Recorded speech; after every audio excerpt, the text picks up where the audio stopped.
Hello, everybody. We should be live right now. Welcome to episode 43 of the Jada Talk, and probably one of the most beautiful ones so far. Once again, joined by Centerpoint Station and James Lucino. Great that you guys are here. Thanks. And You're welcome. yeah. And today we're going to speak about the greatest character in all of Star Wars, and I guess he's kind of in a book or something. I don't know, but we'll talk about the cool character here. No, the book we're going to talk about is Jedi Eclipse, book 2 of Agents of Chaos, and yeah, guys, what AKA The Last Chance, which the last indeed. chance? It was the last chance to redeem Star Wars, and they did it. No, but yeah, what did you guys think of the book when you read it? Well, I was disappointed that The Last Chance came after Downfall, and yet we still didn't get an answer if Steiner did attack or not, so that was disappointing. But If you imagine that Thraken is actually Steiner, then Steiner did indeed attack. So oh, that's a good point. the But yeah, difference- I like this Hello. book. I think it may be Lucino's weakest, to be honest, except for that last moment. But it's still a high bar. Yeah. Weakest for Lucino means like, yeah, that's it's Yeah. not even comparable to some others. So But this is a whole thing we can talk about. We hyped this up for you so much. This was the reason I demanded you read the Corellian trilogy. yeah, exactly. You finally realize that Freken Sal Solo is one of the greatest characters in all of Star Wars, and he's gonna stay that way in this series at least. There's a great screenshot we have in the Quality Autism chat where it's like you right before you read the chapter, and you're like, I have a feeling it's not going to live up to the hype, and then it's like the next message is it's happening. It's happening. It's like it's very cryptic, very you don't need a lot of words to convey what exactly that means. It's like, oh, it's happening. Like so many things are happening at once. Oh my Oh god! yeah, this is happening. Celebrating the night. No, Thraken is a lot cooler even than Nigel Farage. He actually gets things done. Like, Isn't it fun? Freken is literally Harrison Ford. If he didn't smoke pot And crash planes. Yeah, and do other weird things that nobody wants to speak about. But yeah, no. Pico, what did you? I don't know if you said what. This is a really good book. It's pretty neat. It has a lot. Everything to do with Centerpoint Station is Hello. really, really, really good. Yeah. This is the first and only time when it's actually rewarding having read the Bantam stuff. Kinda. Just if you don't count Junior Jedi Knights, which we will get to soon enough. Well, yeah, that would still be correct because that's after this time. So okay. The thing is, Junior Jedi Knights is gonna be rewarding in the way that it was supposed to be. Like now, the Corellian trilogy is rewarding in the way that I'm supposed it wasn't.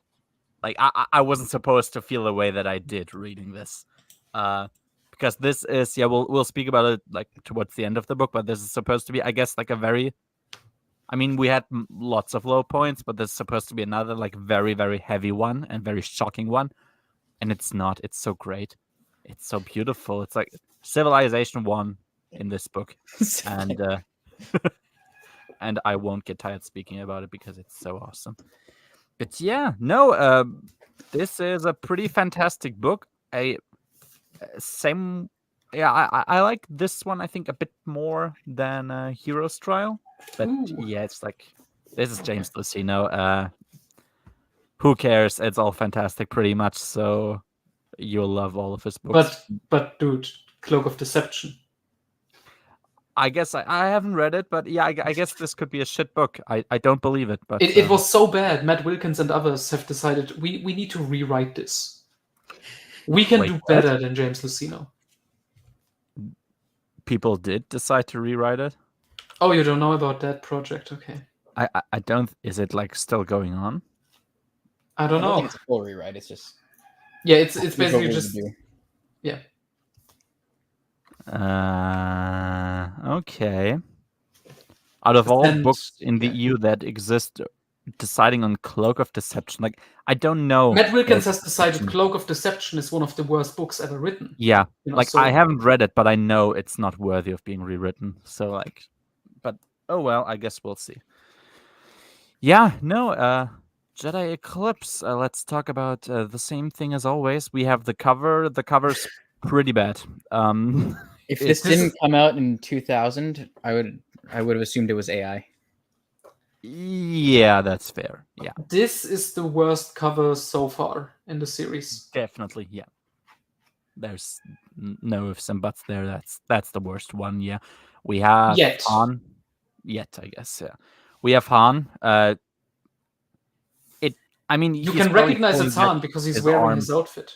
Yeah. This is definitively Han. Like without any possible confusion there. I guess he's holding his arm behind his like torso here, but it looks like he doesn't have an arm. You can kind of see He's got a tunnel car treatment. Yeah, maybe he trained with Jason too. Bad idea. I guess this is Savong La. I would assume so, at least. I don't know, but I mean that one. It's a Wong holding an amphistaff. I guess that's cool, but he's like I can see his face and his hand and the staff. What is this rainbow cloak that he's wearing? Yeah, it looks like a cape, I guess. I don't know. I guess it's a cape. And in the background looks like the artist had a stroke. He probably did have one, yeah. It's Hara, maybe. Okay. Yeah, I guess it could be Harar too. Sure, yeah. And Jason, the question: if I think there's a worse cover, we would have to see. Whoa! Hello. We have gay representation today. That's crazy. Who is gay? Yes, exactly. I like the first noise is him opening a beer. That is a very Germanic sound. Something within you became very happy.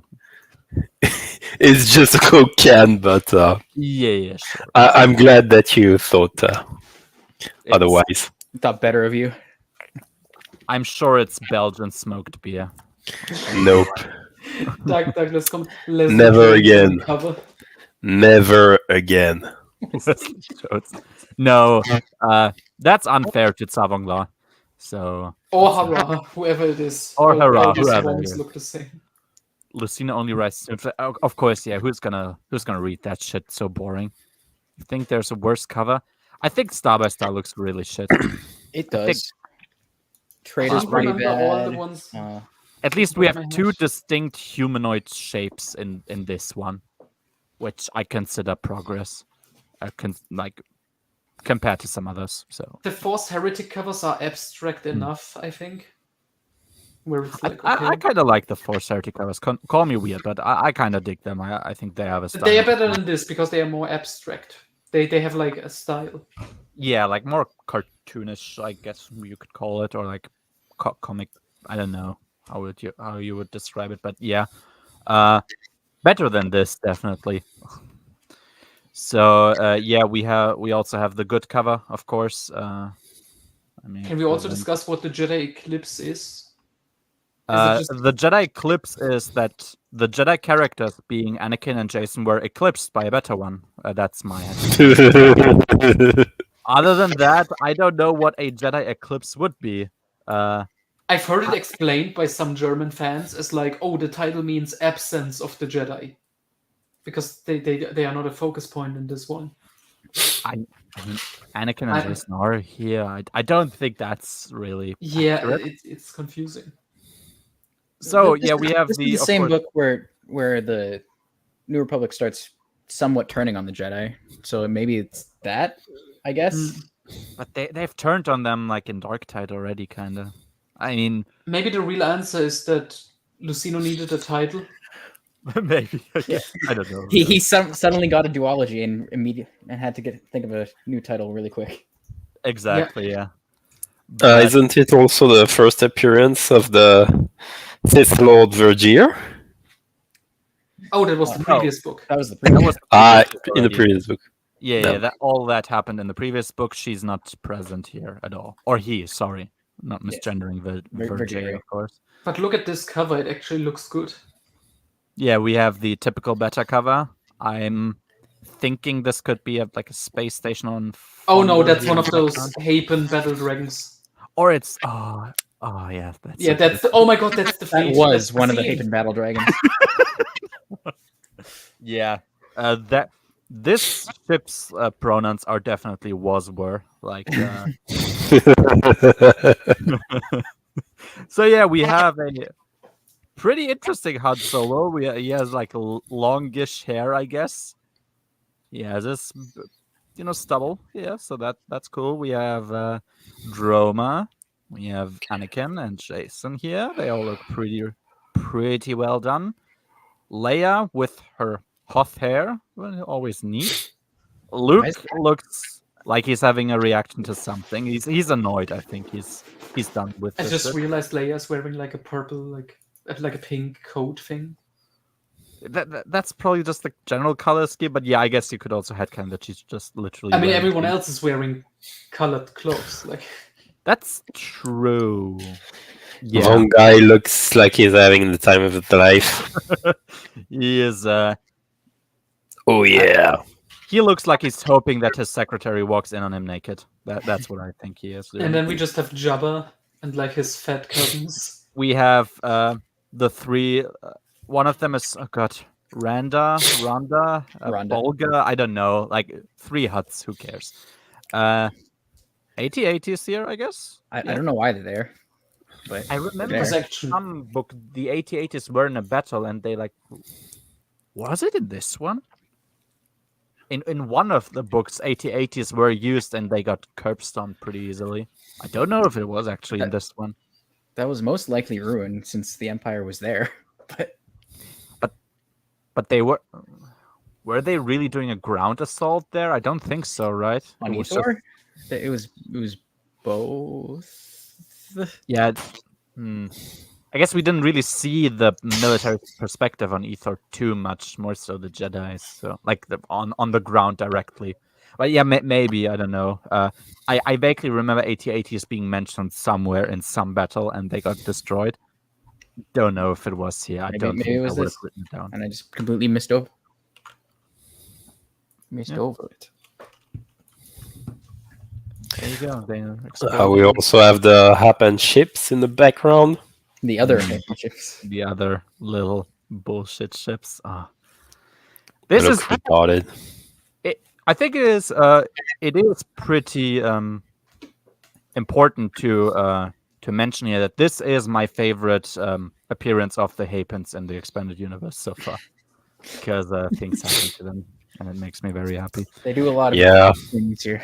We also see them getting trounced, going back into their little bullshit fetish culture that I have to pretend isn't just a femdom fetish written into a book by a guy who clearly had a fetish. You want to tell me the guy that invents the Dathomirian Night Sisters and the Hapens in one single book, 300 pages, doesn't have a type? Like, yeah, come on, guys. That's kind of based. I mean, that's like it's still pretty normal, because then you get to Troy Denning and yeah. It's other fetishes. You're gonna miss the time when just like cultures of like female-dominated people was attractive. Yeah, I guess this is still human-focused sexuality, and I ought to enjoy it as long as it exists in the expanded universe, like only human-focused. So yeah, I guess so. Wait till you learn that Darla is a furry. I knew that already. Yeah.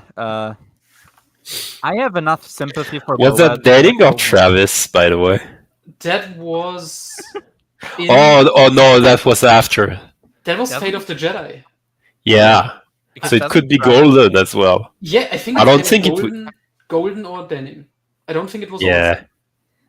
Doesn't Travis say that she considers Darla like her, I don't know, spirit character, or whatever you want to call, or am I misremembering? No, I made that she's like that. Darla is Karen's self-insert, which makes sense because Darla fucks Boba Fett.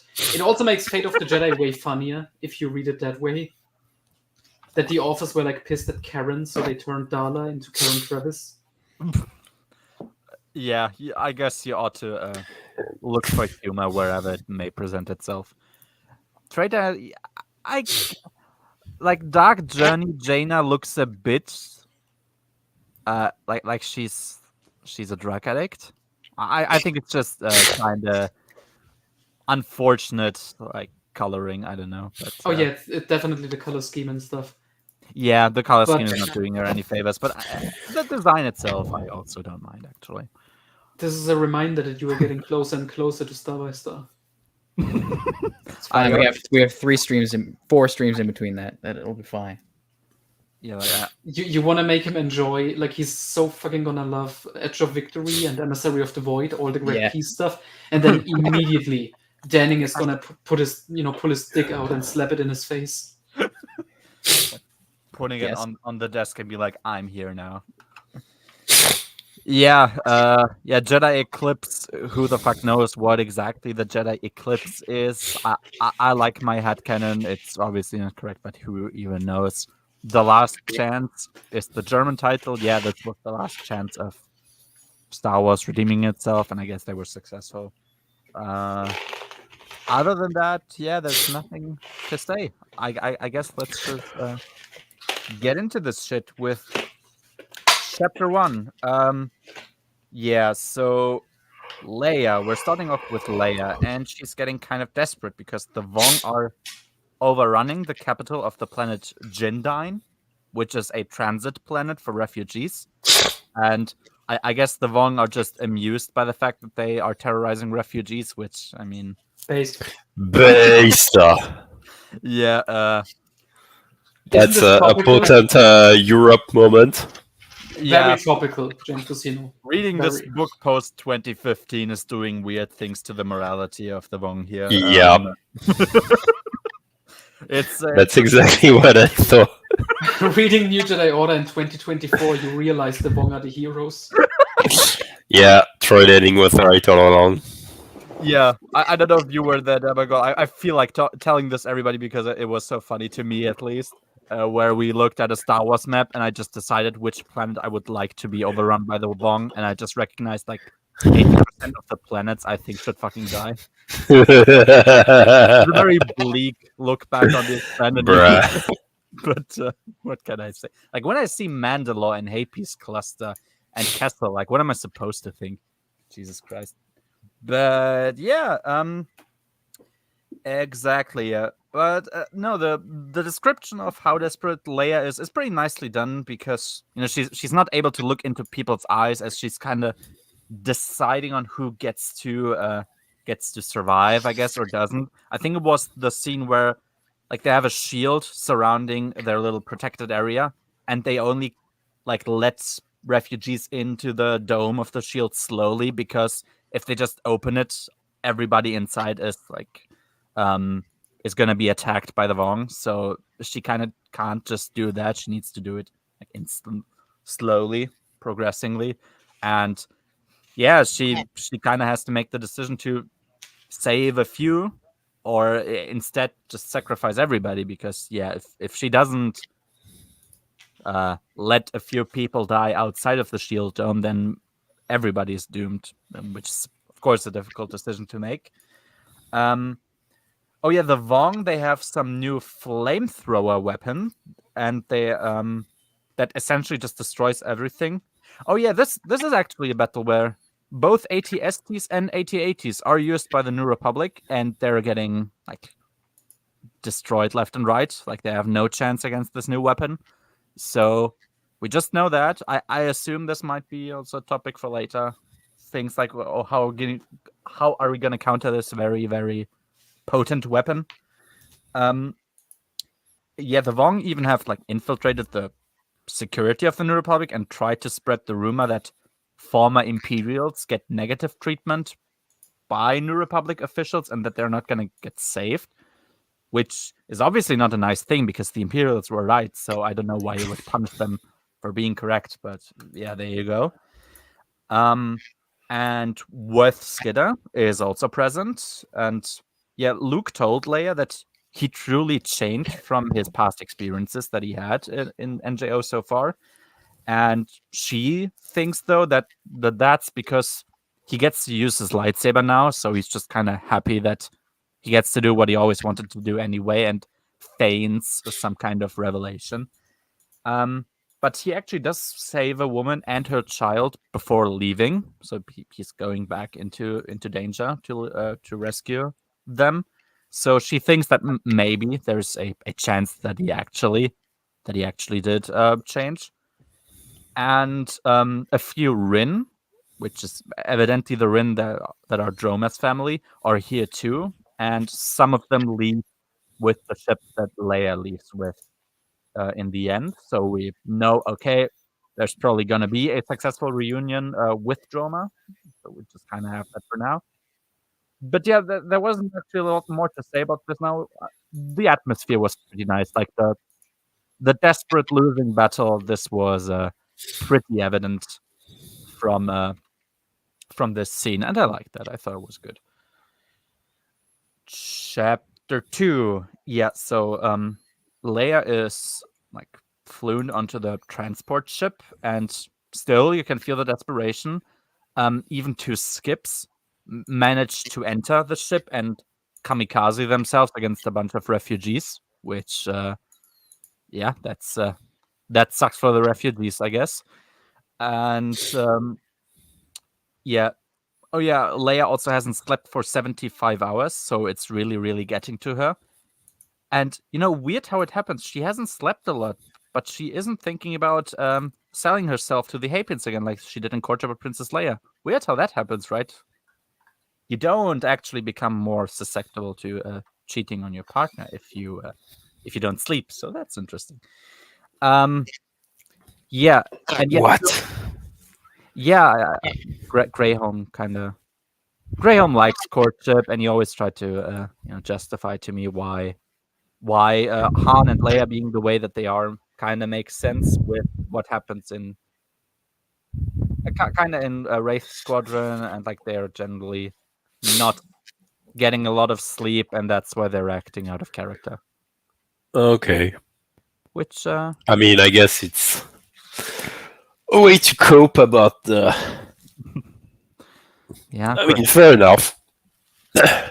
it is an explanation, and we'll leave it at that. But yeah, still she's thinking about Han and how he has stagnated, kind of, and by unifying all beginning stages of grief, he even regressed as a person, and he's kind of becoming the distant loner Han Solo that he was like before the movies, basically. She is kind of hopeful, though, that his friendship to Droma might get him back on track, and that all issues are gonna eventually take care of themselves. It's kind of like heartwarming, actually, that even in this very desperate moment, where she objectively, you would say, has other things to worry about, she is actually thinking about Han and how she hopes that that's gonna be all changed very soon, and that's nice. It's clearly that this relationship is meaningful, so good on her. Worth Skidder, he stayed back on Jindain. He is kind of unusually courageous, and he wishes to infiltrate the Vong to try and help the war efforts in some way.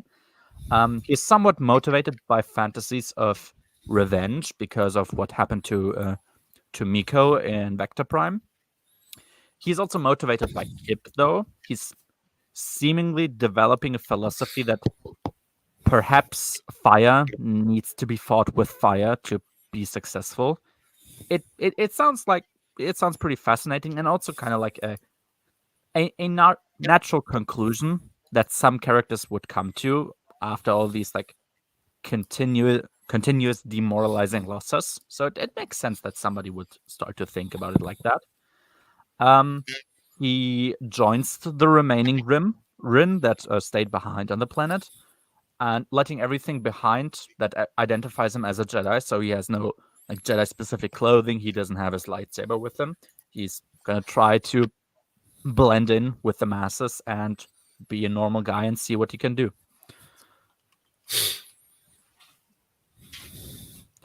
I I don't watch Red Letter at all, really, but do you maybe have like a link of where he said that? I think that's in one of their Acolyte videos, but yeah.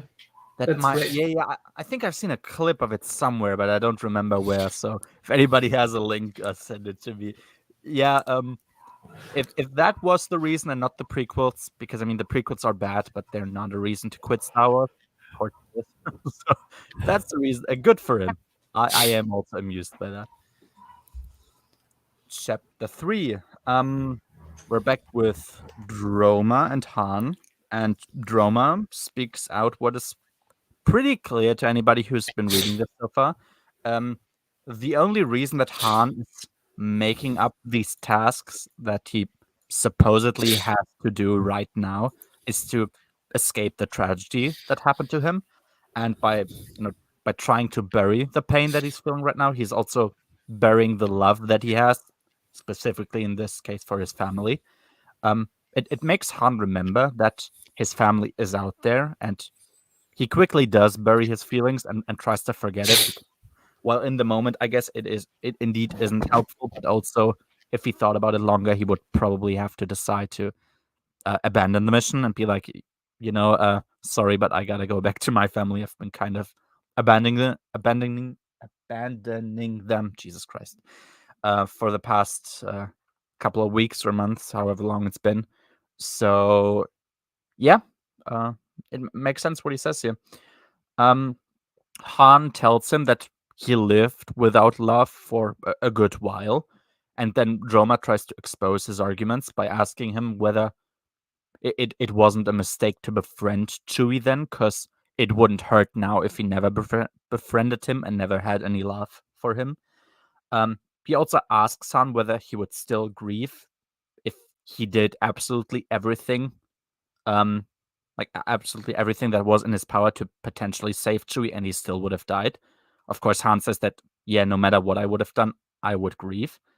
So Droma asks him, furthermore, what he's actually mad at, that whether destiny surprised him, whether that's what is causing him to be mad, or that he's mad that he didn't do something. Like, what exactly are you mad at? If you made the choice to do more to try and save him, you would still be mad. So what exactly is it that you're still so emotional about? It's not just the grief of loss. Yeah, very nice interaction between the two of them here. It's clearly a pretty deep friendship considering how shortly they've known each other, and it's obviously exactly what Han is dealing with right now. Like, we can tell as the reader that that's very accurate. It's the first Acolyte review, but I'm too lazy to find a timestamp. It's got to be early on because I don't think I watched more than 10. I assume that's minutes. Yeah, I think so. I'll probably have like a quick watch to see where I can find the timestamp.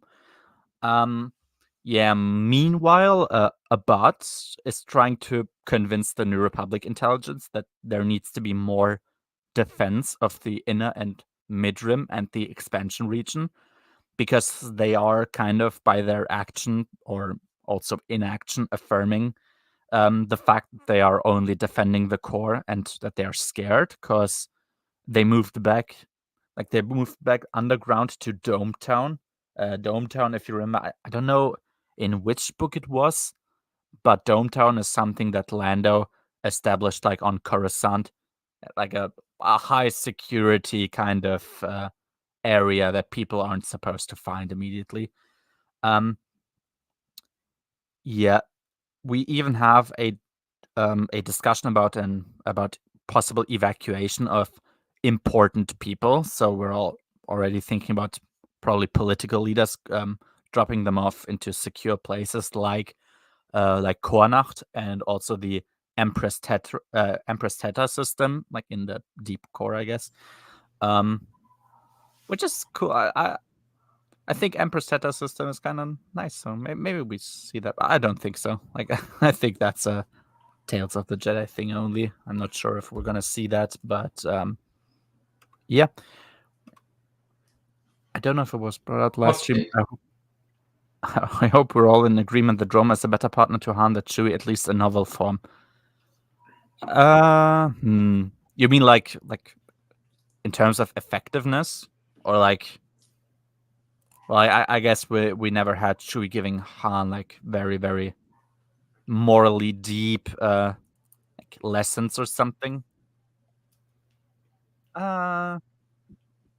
Han did no, Chewie did lose them in his space too, like the kids. So I feel like Droma wouldn't have done that. Then again, Kevin J. Anderson, Droma might have. So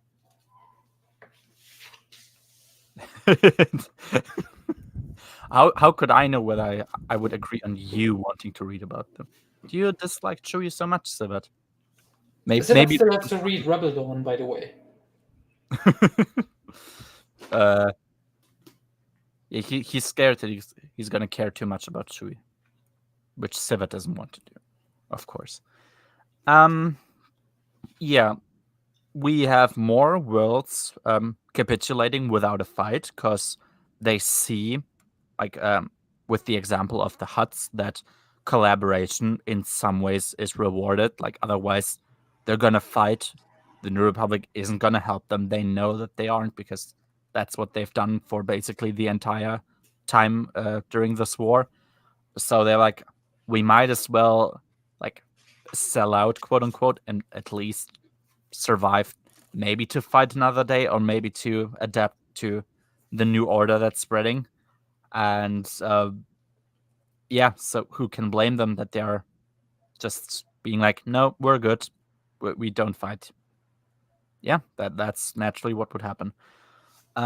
They have convinced Leia to go to Hapes and convince them to help.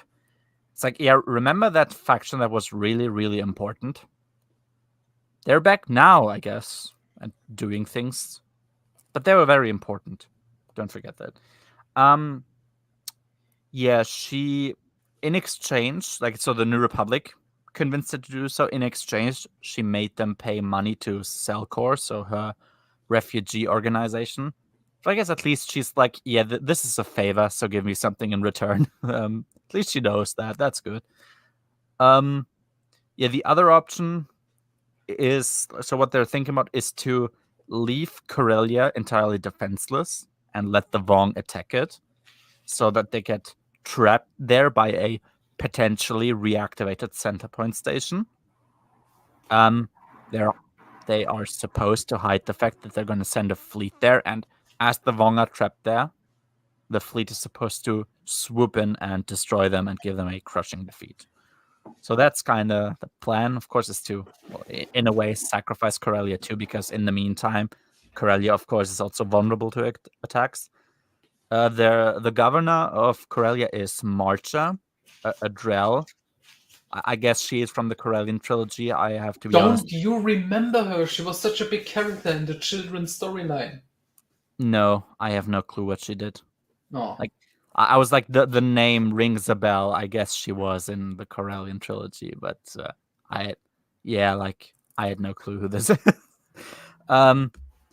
But yeah, the moment I was like, an alien is ruling over Corellia, and this is the time when Corellia is supposed to be a bait for the Yuuzhan fucking Vong.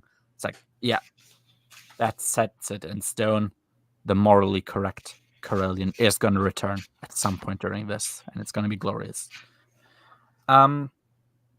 Yeah, and they're apparently getting told by agents on Nal Hutta and Nar Shaddaa that the Hutts are apparently going to leak info about the Vong to the New Republic, because as the Hutts are, they always leave themselves like a back door open. They're never fully committing to any sort of allegiance.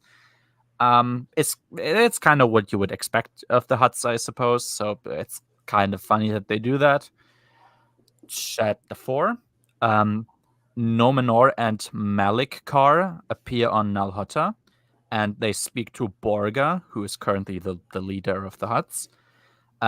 They are negotiating about which planets from the Hutt space will be essentially terraformed for the Vong's purposes, and which planets are going to be off limits to them. Borga offers them to ship slaves and victims for future sacrifices, since they're better than anybody else at doing exactly that, because, well, I guess the Hutts have a whole lot of experience. And yeah, in exchange, the Vong are going to stay out of the spice business, which of course they have no interest in anyway, but the Hutts kind of make that here, and the Vong are like, yeah, sure, I guess, who cares about that? But then, as an effect, Borga, to not accidentally hinder their own business, asks for the Vong's future routes to keep their distance from, so he kind of knows, oh, I'm not supposed to interfere here. There's gonna be an attack here soon. The Vong seem to be aware that such questions would appear. So they're kind of like, yeah, this is something the Hutts would probably ask. Also, to have some knowledge that they could kind of threaten us with. I wasn't quite sure whether they knew that whether they knew that the Hutts are going to leak info to the New Republic, but I guess at this point they didn't know yet. They are going to know later, of course. The planets that they are told are off limits for their business are Corellia, Tinna, and Bothawui, which both Boss Bungie and Kref Bombasa are responsible for. Yeah, I was like, I guess it would be interesting to see whether the Hutts are going to be like a positive influence for any of the future battles, like on the New Republic side. I guess it's an interesting concept to see whether they're gonna do anything of real effectiveness. Chapter 5. Yes, so we have increasingly more planets refusing to accept refugees, either because their planet is full or... That's very interesting. It's very topical, It's I feel them, they have a point. Yeah, and also they're like the lack of on-time help from New Republic investors kind of makes it like, well, you're promising us money, we're taking the refugees, and you're not giving us money, so why exactly should we do it?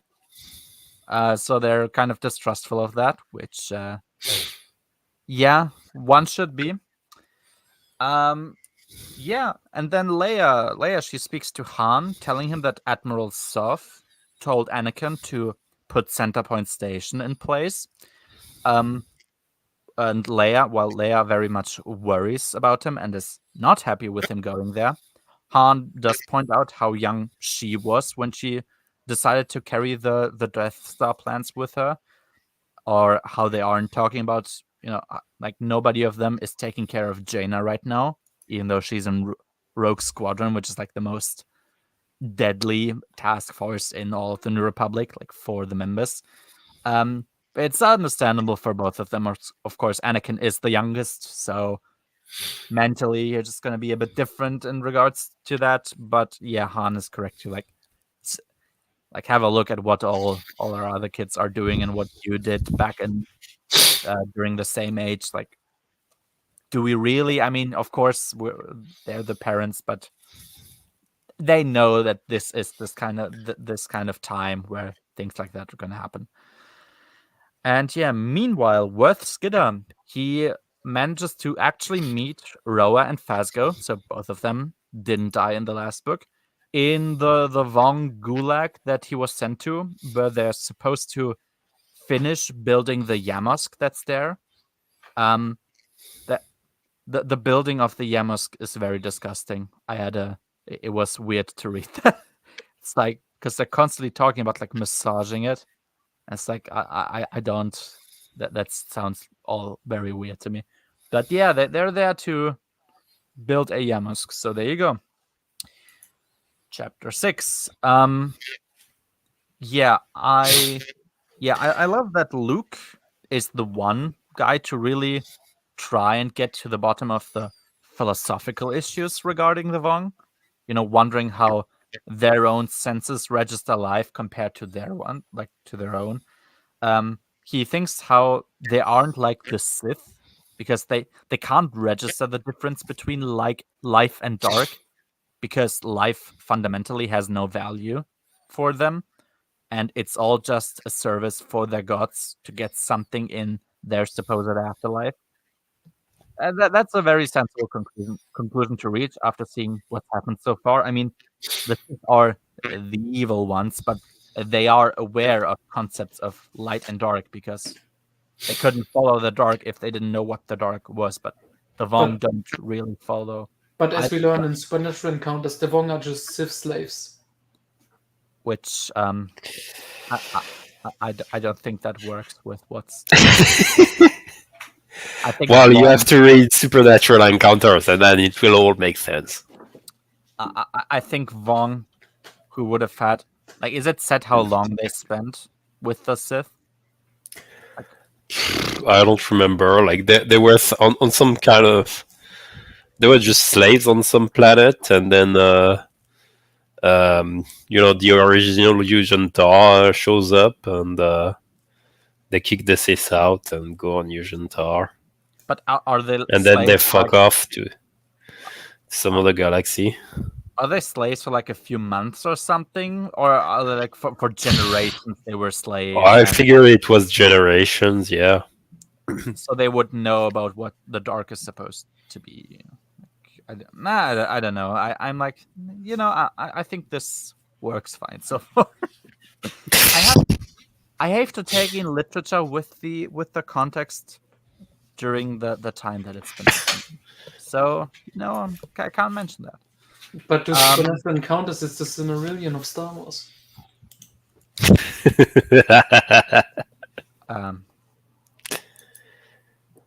Lord of the Rings had one author.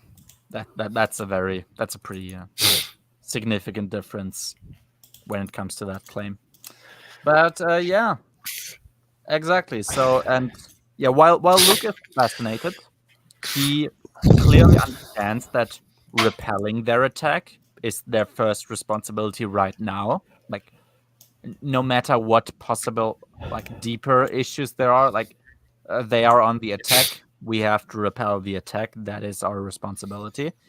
And they can try to learn more if somehow they manage to survive. Not every single last one of them is going to be killed. Then they can try to learn more about them. But for now, that's not their task. The Jedi are actually projecting an illusion onto Yavin so that the Vong can't find it, as Luke tells Talon Card, which I guess is interesting. They could... I guess they don't have enough Jedi to do the same for Coruscant. But that would be funny, I guess. Yeah, and Luke tells him, so him being Talon, how the Force works and how he and Mara Jade complete each other, because he tries to be like the more rational and calm one, while she more so listens to her gut feeling. And this is simply how the Force does things sometimes. It's not like an inherent Jedi thing to be more rational or to be more instinct focused. It's more dependent on, what you actually do, which I guess is kind of maybe a very, very subtle build up to what I feel like Traitor is supposed to be. I don't know. Yeah, it's Mara is very instinct based, but she's still a Jedi, and that's just how it works sometimes. So that's interesting, and I like how that is a very easy to get completion of each other, that they are kind of different. Jason, of course, is absolutely livid with the idea that Anakin is called to Corellia, saying Centerpoint is simply a lightsaber in gigantic form and mustn't be used. Anakin asks him if he is okay with Jaina being a rogue, or Leia and Tanelka flying to Hapes, which he says he's not against in principle. Anakin tells him that this isn't really any different.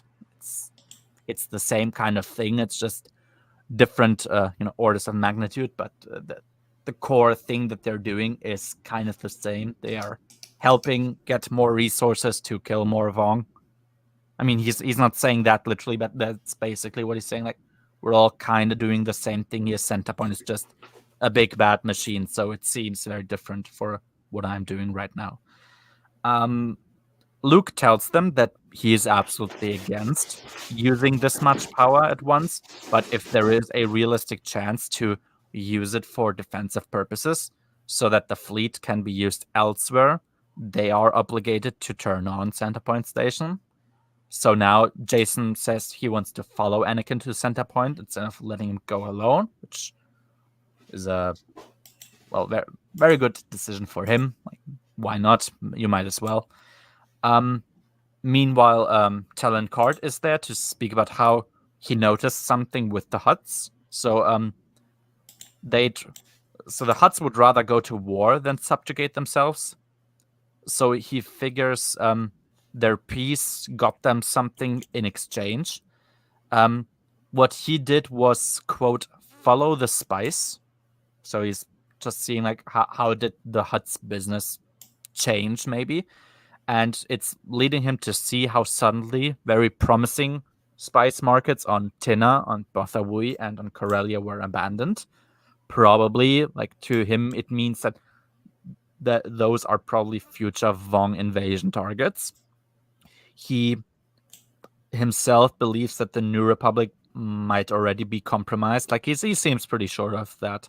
But the PR of the Jedi needs to be improved so people can see them as protectors of peace again.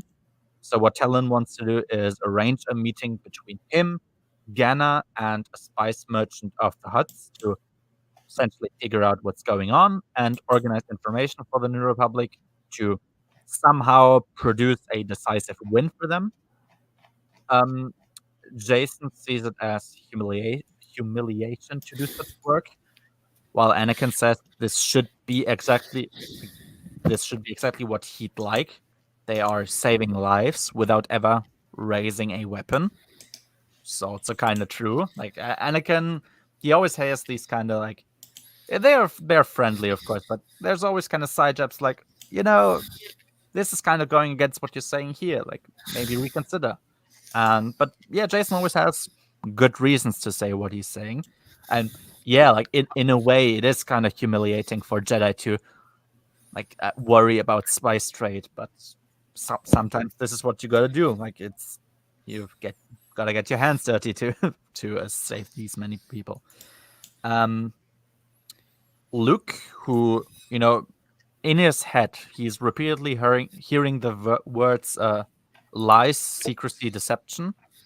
So he's just kind of like wondering what exactly does that mean? Like, are we being deceived by somebody else or by ourselves? What's happening exactly?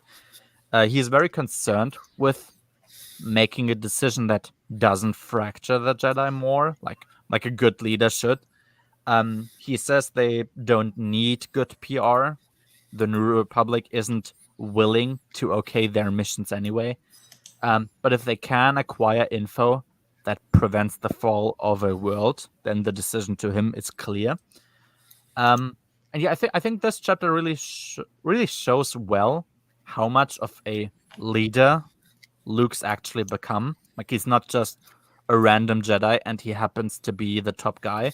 No, he's actually like thinking about leader things. Like, he's representing a unity of all their opinions in a way. He's not trying to please everybody, but he's trying to get as many people to understand him as possible. He's seeing the bigger picture. He's trying not to simply act how he thinks would be right, but having the unity of the order in mind too. Like, he's thinking far beyond a normal Jedi, which makes him distinctly the leader. Like, without you having a sentence that says Luke is the leader of the Jedi Order, by reading this, you can tell who the leader is. Chapter 7. So, Droma's family has been brought to the refugee camp on Ruan. which has increasingly seen ethnic conflicts being brought to the surface, while the security of Salish agriculture tries to put them down, if necessary by force, though that seems to rarely be necessary, but it's happening, I guess. I'm sure Demago thinks that's very interesting too. Ethnic conflicts. Sorry, what? I wasn't listening. The ethnic conflicts between the refugees that are happening now. Weird how that happens, right? Yeah, no, I mean, I think it's just good writing, you know? Yeah. But it makes me wonder, like, I thought they were safe. Why would they be so mad? It's only game. Why'd you have to be mad? But yeah, there you go. The living conditions for the Rin are pretty shit, I guess. Though the conditions vary for other species. What people are offered is to work on the fields and earn themselves a possible ticket to the core, which Leia couldn't just send them to, considering the ever-mounting numbers of people trying to escape, and it's not the core worlds couldn't inhabitate all of them either. The contracts don't pay well and are apparently enforced harshly, but also it seems that people have actually earned themselves their way to the core with it, so it seems to work. It also helps to market their products as handpicked. Apparently, that's the reason why Salish is even like employing actual people, because usually they always use droids, but we're gonna learn that there's more to that as well. Yeah, but and like honestly, they are in safety from the Vong right now, at least, and can do something productive, which I guess is pretty good. But apparently they are pretty harsh about forcing people into contracts, and I guess some of them have been disappeared. So yeah, guess that's not nice, but good for them being productive. But what the Rin rather try to do is to earn their money by what they usually do, which is reading tarot cards, singing, and dancing. I guess that makes sense for them. Oh yeah, Demago, did you read the theory by somebody on Reddit that the Rin are supposed to represent the Jews in the Star Wars? They're very obviously not gypsies. They're Jews. Yeah, definitely. Bruh. Like we have the Toydarians there already, and the moon. How can you think the Rin are a representation of them? I don't understand. There you go. Yeah. Meanwhile, Roa, Phasgo, and Worth have to massage the Yamask in the Von Gulag to make him grow, which is that was very weird. I was very happy when that whole segment was done, because man, they are being told information about it. I wasn't really aware why they would do it. There is a reason provided later on. Yeah. Oh yeah, apparently the Yamasks view Dovin Bazals as their children, and their natural instinct is to minimize their losses in battle. Sorry about that. Where are we? No problem. Yeah, and so apparently the Yamasks have like an instinct to minimize the losses of Dovin Bazals during a fight, which is also interesting. That might be a possible advantage that somebody could take advantage of like later on. Yeah, so there you go. That's that. Chapter 8. Leia addresses the people on Hapis. I do like that Corchid is now merely an anecdote to amuse the audience. There's something poetic about that I very much appreciate. Yes, she says something interesting, which is, quote, "The New Republic and the Consortium have been allies ever since," which is factually incorrect. But I see, we talked about this, Lucina's intention of pretending that all of this was kind of worth it, and all like planned out before. I get it. I know what he's trying to do, and that's good. I mean, they weren't enemies at least, so that's kind of close enough, right? I guess. I suppose, yeah. I mean, yeah, I suppose so. I mean, they didn't really secure Jaina and Jason when they visited Hapes. Like they didn't protect them a whole lot, and they're kind of like important children. Maybe that's what an enemy would do. But otherwise, yeah, I suppose you're right. It's not their fault that there was an assassination attempt that didn't make any sense at the same time they were there. Twice. Yeah. No, okay, yeah, I see what you mean. Yeah, Leia kind of understandably is nostalgic about the formality and the atmosphere of Hapes, since it reminds her of Alderaan, and of course all of that has been a very long time ago. And she also thinks about how this could have been her life if the Empire wasn't a thing, like just enjoy her life in the courts of Alderaan.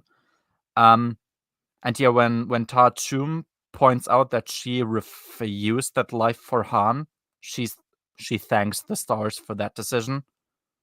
Like, yeah, good on her. The other decision sounds really shit.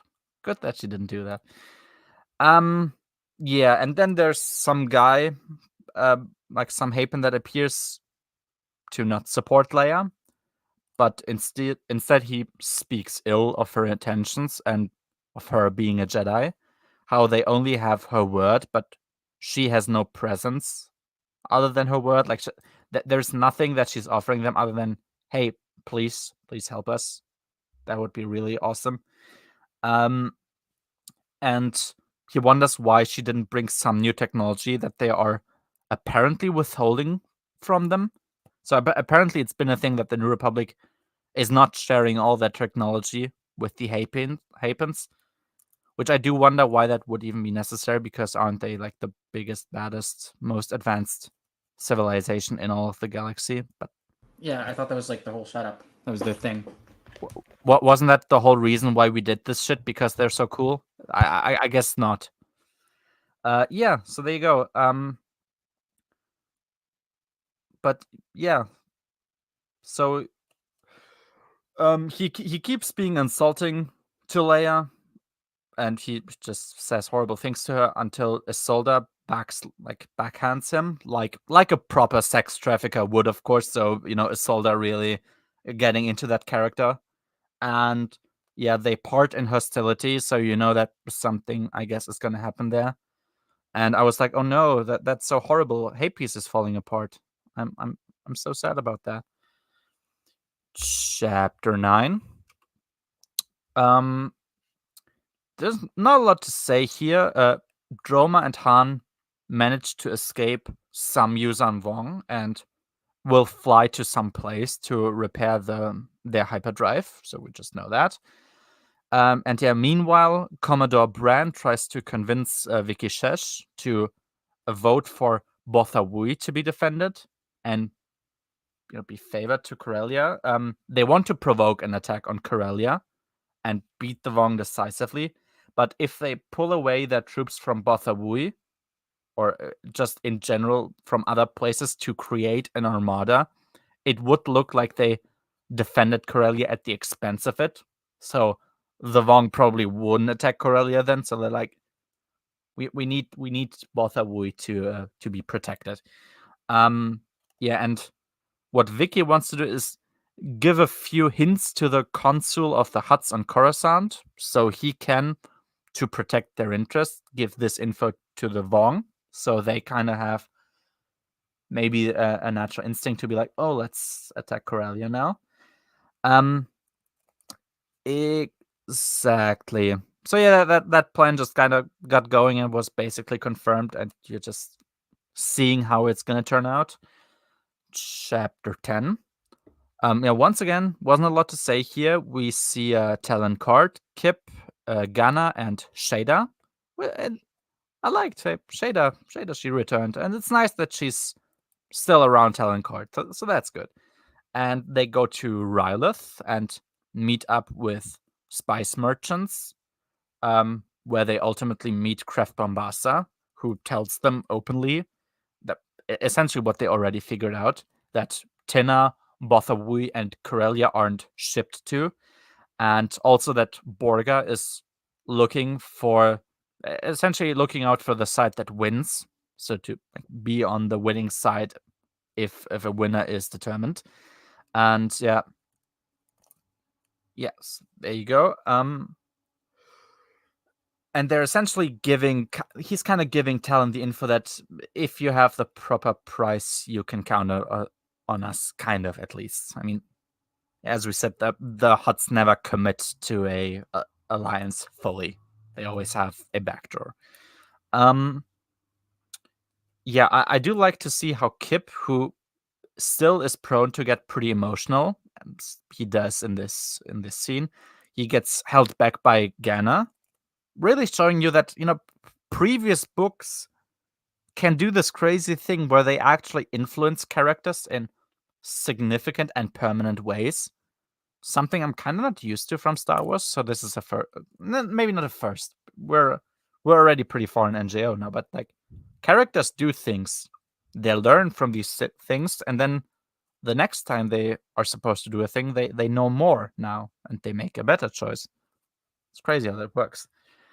Yeah, and then Randa, a Hutt, is on the Crash, which is a ship, and gets Cheen Kal, who is the Vong commander, to briefly let Roma go and be brought into his room. For what purpose, we don't know yet, but Randa is on the ship with the Vong, and he's asking for Roma to join him for a moment. Chapter 11. So, yeah, we have the duel now between Isolde and Thane. That was the other guy. Because, the sex trafficker didn't know now, so they now got a duel. I do like kind of how, considering men don't really have anything to say on Hapes, this is not two gentlemen actually fighting right now. It's just two slaves kind of fighting. So I guess that's funny in some way. Two Boba Fett starships. Two Boba Fett starships. Yeah. Yeah, and we have Ta Chum evidently not realizing that courtship is a joke, because she's saying that she wished Isolde chose Leia instead of Teneniel. Tenniel Dojo. Yeah, apparently their marriage is in shambles, and Teneniel wants to return to Dathomir. And I'm honest, I have no sympathy at all. Like, rest in piss, Riposo, I guess. Like, I don't know what to tell you. She's not that bad. It's not her fault. Yeah. Wait until you learn what happens later to her in the series. It gets worse. Am I gonna like it? Maybe. I don't know why you would hate Teneniel that much. She just reminds me of that. Like, I don't like her daughter. I don't like her husband. I don't like the story that she's from. She herself is, I guess, inoffensive enough, but she's a symbol. You may feel some pity. I don't know. Maybe, yeah, maybe. Who knows? We will see, I guess.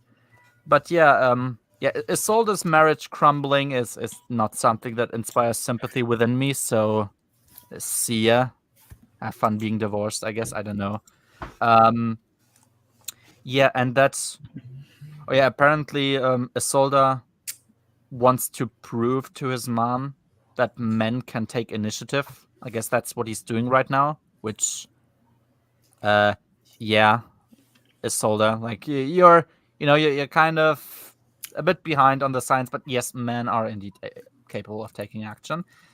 And apparently he also still has feelings for her, which is Ta Chum's words, so they could be BS, but I don't feel like they are. They kind of seem like there's some truth to that. Probably more an infatuation, to be honest. But yeah, maybe. I guess the crumbling marriage isn't helping him either. So, yeah, possibly. Yeah, so the two of them have their battle, where Isolde promises to withdraw support for the New Republic if he loses, while Thane promises to support him if he loses. Both get fucked up pretty badly in their fight, which I struggle to be sad about. But ultimately, of course, Isolde wins. So the New Republic is going to get its support. Chapter 12. Yes, so the Rin can either go to Esselts, which is more towards the core,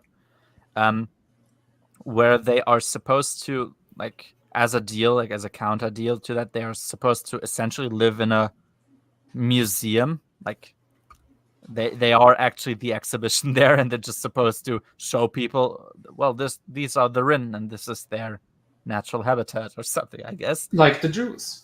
Like the Jews. Yeah, famously, Hitler put Jews in museums to live there, I guess. Exactly. Or what they can do instead is to work for Salish, where they are going to get paid and provided food and a home. But, you know, the cost of that is getting cut from their payment. So, yeah, that's all the choices that they have. What they instead do is meet two guys who want them to forge documents so they can fly people off of Ruan for money. And they promise them in exchange is to bring the Rin to Abrigado Ray if they manage to convincingly make them some. So we just know that that's the plan that they're going to take right now. And yeah, we kind of get an idea already also for Han there. So Han and Droma are at Esau's Ridge to get their spare parts that they need, and then get asked if they wouldn't want to become like pilots for refugee freighters. They are apparently getting paid by somebody in contact with the Vong. So what they are doing is they are taking refugees with them for money. They are sending them to planets which are in the near future going to be Vong targets again. So essentially creating like a big scheme where they're eternally forcing people to have to flee because they're always dropping them into the next war zone. Which, I mean, yeah, that's a pretty smart money-making scheme. Yeah, makes sense. And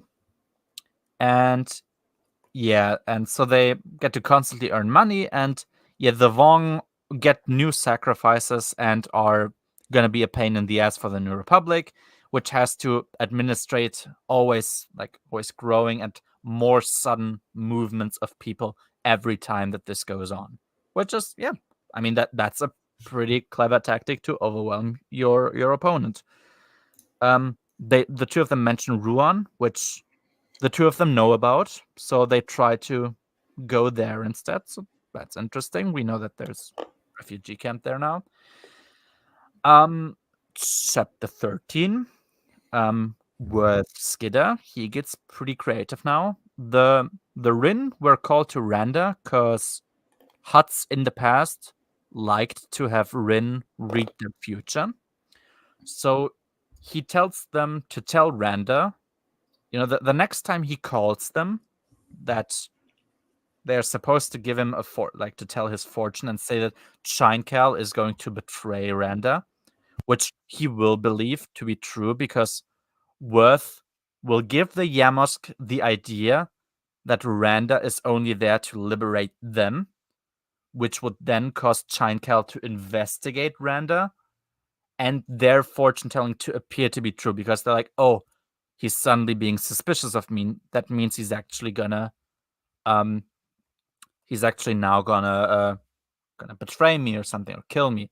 So that's a pretty interesting and like out of the box idea for Skidder, which was really nice. It's also pretty much the only plan that they have. I mean, they're in an enemy ship with Skidder. Not that it would matter a whole lot, but he doesn't have his lightsaber. So yeah, like for the only option that you have, that idea is pretty neat. Worth reveals himself to the group as a Jedi, and his plan to find out the location of a new Vong outpost, where the Vong would want to send a Yamosk to. So he managed to be on the right ship for that. He has apparently already talked to him and wishes to not only play Randa and Shinekel against each other, but also to actually earn the Yamosk's trust, whether he manages that. I don't know, like, when I read this, I was like, I don't know if this is even possible, but if it is, it would be an interesting addition to the Vong lore and also a very meaningful weakness, like, because they have no technology, and all their biotech stuff could, in theory, be vulnerable to this because it's all living beings, and I guess living beings can make friends. So, interesting concept there. I was already. I had the feeling like all of this may be like a giant miscalculation, and it could end very horribly. But it's basically the only chance you have, so you might as well try it. We have Golga, who is a subordinate of Borga and the consul of the Huts on Coruscant, is trying to organize a hasty retreat from Coruscant since their collaboration has been announced and the people are not quite happy. They get bomb threats. The New Republic has essentially almost shut off their electricity and water supply, which is pretty funny and like that's a very passive aggressive way of telling you like fuck off, please go away, which is pretty neat. And the public is trying to storm their consulate, calling them traitors, asking for all Huts to be imprisoned, or even for a declaration of war against the Hut space, which is, I mean, yeah, fate definitely meets the correct guys. Like that's what you get. That's when Vicky Shish appears to tell Golga that the lack of spice trade or to Tina could have been covered info by Bolga on where the Vong will appear. Like essentially what the characters have learned already, like, oh, they're not shipping here. That means probably there's going to be an attack there soon. Now Vicky is giving him info that an attack on Corellia would be good for the New Republic. Golga thinks out loud how she might have just given him New Republic intelligence material and how they know this isn't misinformation. Like he's wondering, like, how isn't this possibly misinformation to make us look like idiots? Vicky tells him nothing further, so you just know, okay, yeah, Vicky is she's doing no-nos there. She's not a good guy. And we also have a moment like as she appears, Golga is so annoyed by her, and he's imagining, because he's a Deciliac, so from Jabba's family, he is imagining like how he would force her, like if he had the power to dance for him and give him treats, which I guess is Lucino having a normal one at this point, which is pretty funny. Chapter 14. So Worth does his thing and he executes his plan. And after Randa reacted quite anxiously to his supposed future by what he does is projecting his thoughts about some treason through the Force onto the Yamosk. I was like, I will need some kind of explanation here on how that works, because if the Yamosk is not within the Force, how would you project a picture into it with the Force? I was like, that doesn't seem like it's supposed to work. If they are resistant to telekinesis, that seems like something they would be resistant to as well.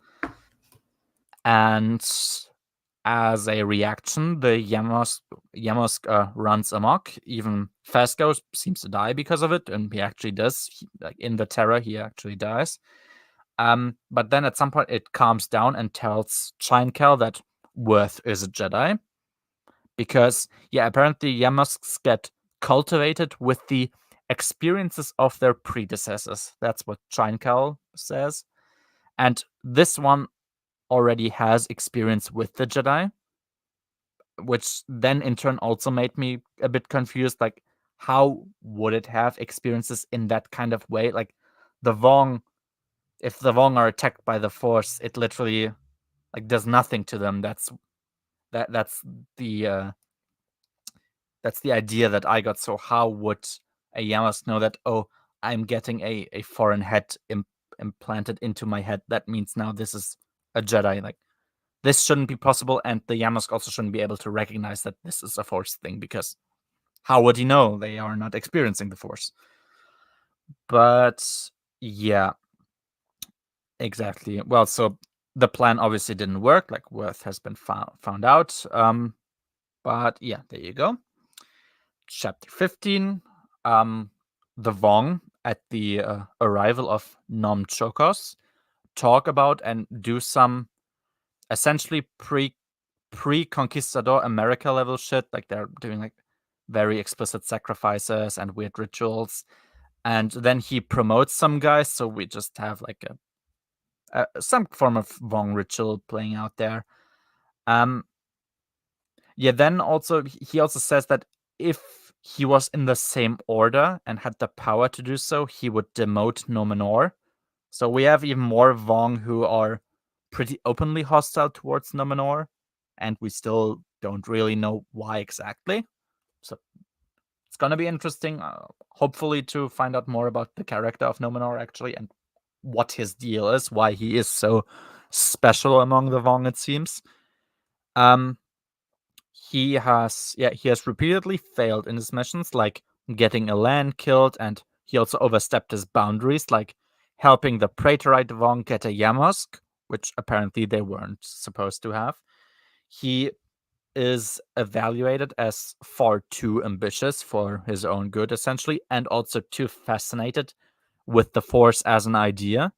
It's interesting that the Vong have this impression of him. It could be a potential future weakness too. Like, I could see like his fascination with the Force in some way. Maybe it might cause him to have like a disadvantage at some point that's going to cost him, which is interesting. He gets told to ask Yan Shuno about how there are no shortcuts to becoming a prefect. So I was like, I guess Yan Shuno is like a Vong god or a Vong deity. Yeah, I was like, maybe there's a backstory there. Why specifically he says that? Like, there are no shortcuts to becoming a prefect. But then Numenor tries to speak about some plan that he has, some new plan that he has in relation to the Hutts. So we just know there's more things gonna happen. Chapter 16. Calendar and Showalter, who both had to suffer from a loss of reputation. He, because he kind of fell for the whole Elan story, and she, because she's the one, even if on accident, who gave away infos to a traitor in the ranks of the New Republic. And they have gone to Tinna, where there is an actual fight going on right now, so the Vong are there.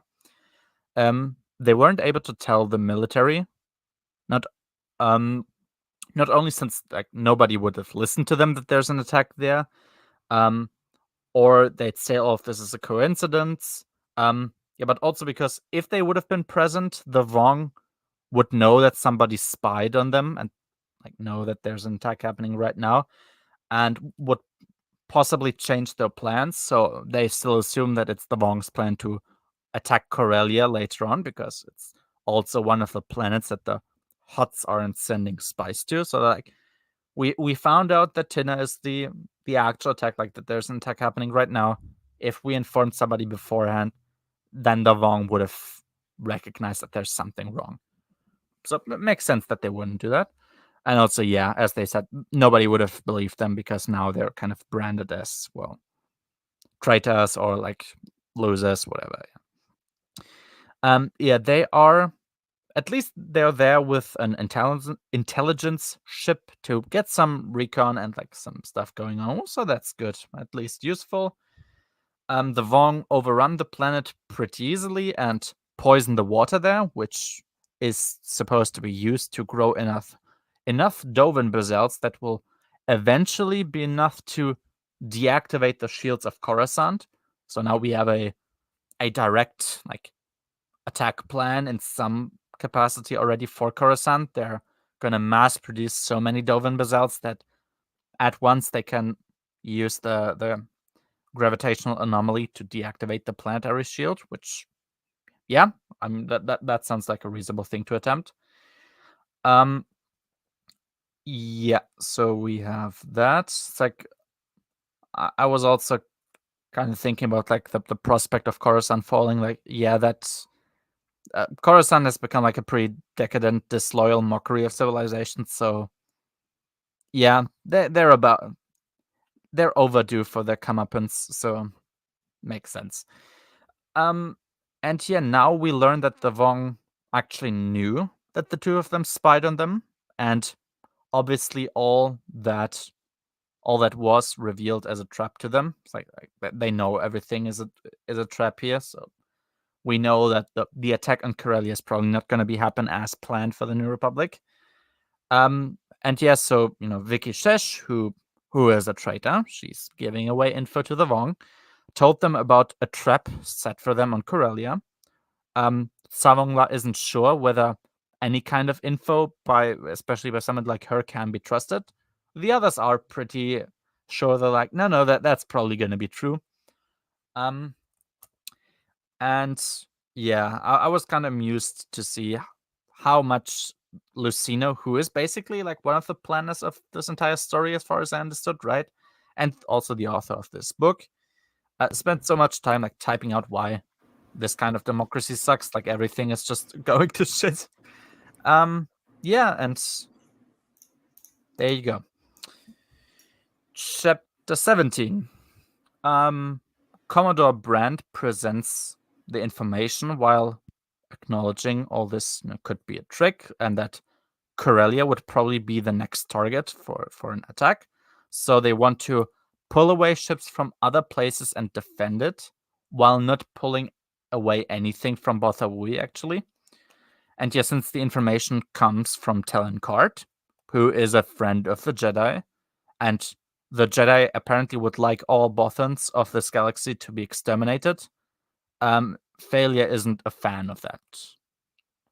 Yeah, because Jedi want us all literally dead, and Talon Karrde is a friend of them, so I don't think that's a good idea, which is hilarious and peak Weimar conditions, of course, but we are used to that with somebody like Failure. As is tradition with the New Republic. Yeah, exactly. It's been like I mean, how long has the New Republic existed for now? It's been like basically its entire existence was just Weimar. Oh man, yeah. And then we have a vote on where to send a fleet to. The defenders of Corellia point out how they being the New Republic, actually fucked up the entire world and are now throwing it to the wolves. That's also because they demilitarized Corellia, so it's like, yeah, fuck you. Like, you aren't allowed to protect yourself, but also we're not going to protect you, which is also a very New Republic thing to do. And yeah, the defenders of Botha-Wui are essentially agitators warning about like Luke building up an empire which is camouflaged as a theocracy, which sounds based as fuck. Like, I want that. That sounds better than the New Republic that we have. And how something racism, and yeah, in the end the vote is for Botha-Wui to be additionally protected. Like, of course, the intelligence wanted to happen, but yeah, like the fact that it's still happening this way is kind of sad, but oh well. Yeah, and like I was feeling his return already. Like, yeah, it's getting closer. It's getting all. He's gonna save us, all of us. Oh man. Chapter 18. Leia wonders, like, honestly, whether the entry of Happies into the war would actually help them, because internal intrigue might sever the relations between them and the New Republic. It's like, yeah, that might have something to do with the fact that Hapens are just a shitty faction, but Leia's thinking of the bigger picture. I understand her. Yeah, Leia briefly mentioned that Luke occasionally seems to visit Melinza. Melinza being the daughter of Gariel and Teathanas, because he promised her that she's going to be safe, which is nice, I guess. Like, the fact that he has been doing this for a while now, of course we never knew, but it's kind of sweet, because there's going to be more with that later. Oh, by the okay. way. Which is nice, but I find it's kind of a shame that this is only talked about in New Jedi Order. Yeah, like we could have had like he could have adopted her or something. That would have. Or at least at the end of Corellian trilogy, he visits her or something, and you get like an emotional closing. Like an epilogue chapter of him doing that, and then later on, like maybe during NJO, as he realizes all of this is happening, he's like, "I'm adopting her. I don't want her." I mean, I suppose she has some guardian or something at this point. You're gonna find out, but I also want to point out, enjoy this type of connection because she also disappears into the void after the New Jedi Order. Into the void, not being the novel, but into the the character void with all the characters and not just characters, just stuff that just disappears, like the Sun Crusher. We never knew what happened to it. Like Luke's still hiding it somewhere. Yeah. You know, honestly, the prospect of Melinza like not being a slut that, I don't know, rapes a minor is kind of making me happy. So I'm like, you know what? It's fine. I imagine she's gonna live a happy, fulfilled life and never meet any of these people again. Which is sad. But yeah, oh yeah, Josh did make me did give me a homework to be like to continuously search for stories to tell post NJO. I think something related to maybe Melinza being adopted is actually pretty nice. It would, I think it would be. Her and Ben could hang out, be fun. He would immediately have a big sister. That Imagine would be Ben so cool. Skywalker having friends. I would assume he has, but I guess he has His not. best friend is his cousin Jaina, who's like 15 years older than him. 18 years. Which can be nice, but yeah. That's his only friend, besides the pedophile that tried to rape him. Yeah, the ex-girlfriend of his other cousin. He was also friends with a Gestapo agent, but he got killed. But yeah, he could have befriended that guy that he tried to snipe with a real bullet. Oh, yeah, that happened. Yeah, so we have that. But it's nice that there was a mention of it, and yeah, I would like something to happen with that. So I guess I'll see if she's gonna return, and it's gonna be nice. So yeah. Yeah, and yeah, while Leia's missing Han, and she is cringing with how like personal Isolde seems to take her visit. She has a sudden vision of starships being vaporized and blinding fire explosions and corpses that float through space lifelessly into a world in flames. It's like, don't we all though? And this was the point when you got really hyped. I was like, yes, I want exactly this.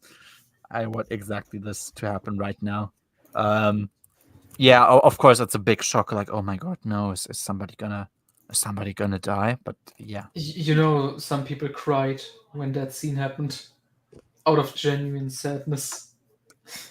Don't joke with me. I can see that being a natural thing. Like, well, they read the book like 10 years ago, and it's like that thing from that book is happening now. You know? Oh my god! Like,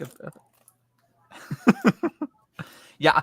For this scene, I don't wish Luke were a god because he would have prevented that, and that would be not good. So yeah. Since Leia seemed to avoid visiting Hapes before, Isolde asks whether there's anything wrong between them.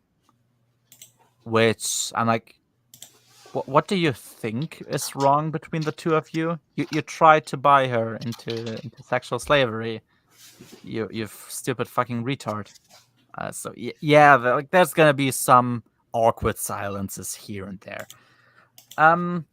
But yeah, she also has visions about the Vong, which those were definitely the only reasons that she didn't speak to him. Yeah.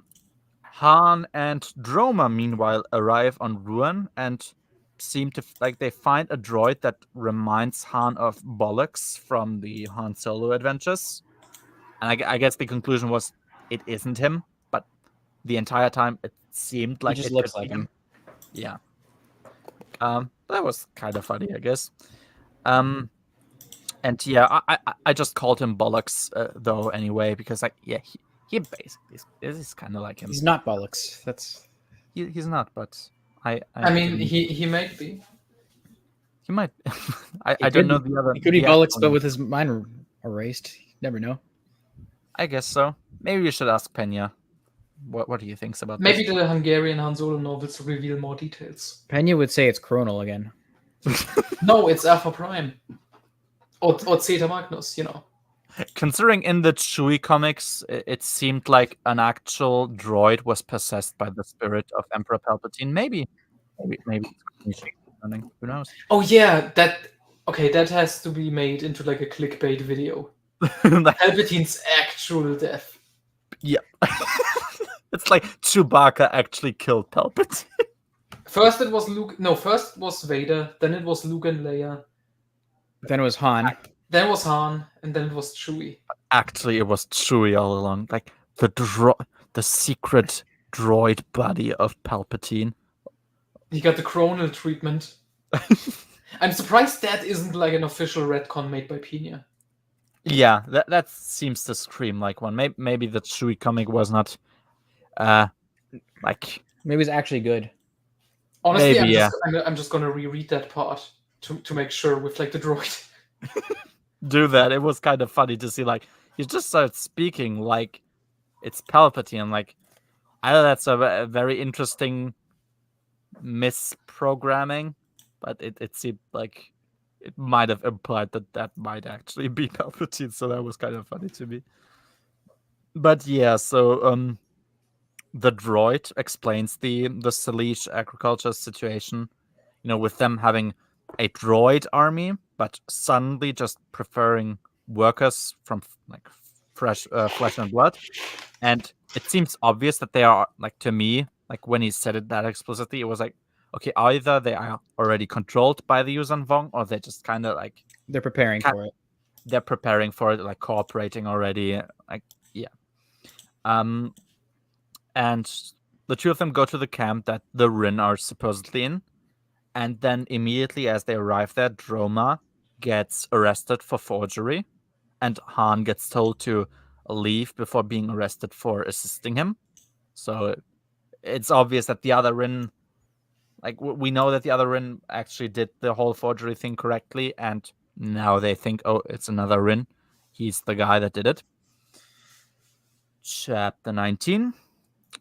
So Nas, yeah, I forget his name. It's Nas Choka. Is it Nas Choka or Nas Chokos? I have no clue. Nas Choka? Yeah. Nas Choka. Okay, good. He arrives on Nel Hutta, and he's telling Borga that they can sell drugs to Botha Wui again, and essentially telling him, like, he's essentially telling him that he is a nothing and has no say in anything that's going to happen to the galaxy, which is kind of funny, and what we knew was going to be the case anyway. Like, no way the Vong are going to comply with a bunch of nobodies, essentially. The Hutts. The Hutts, yes. They're gross and slimy. That's a pretty fair reason to not respect them, to be honest. And yeah, then he actually managed to hear about Chinkal having a Jedi on board who wasn't yet told about him. And it's or he said he didn't tell him about it because he wanted to keep him as a present for Tsavong La.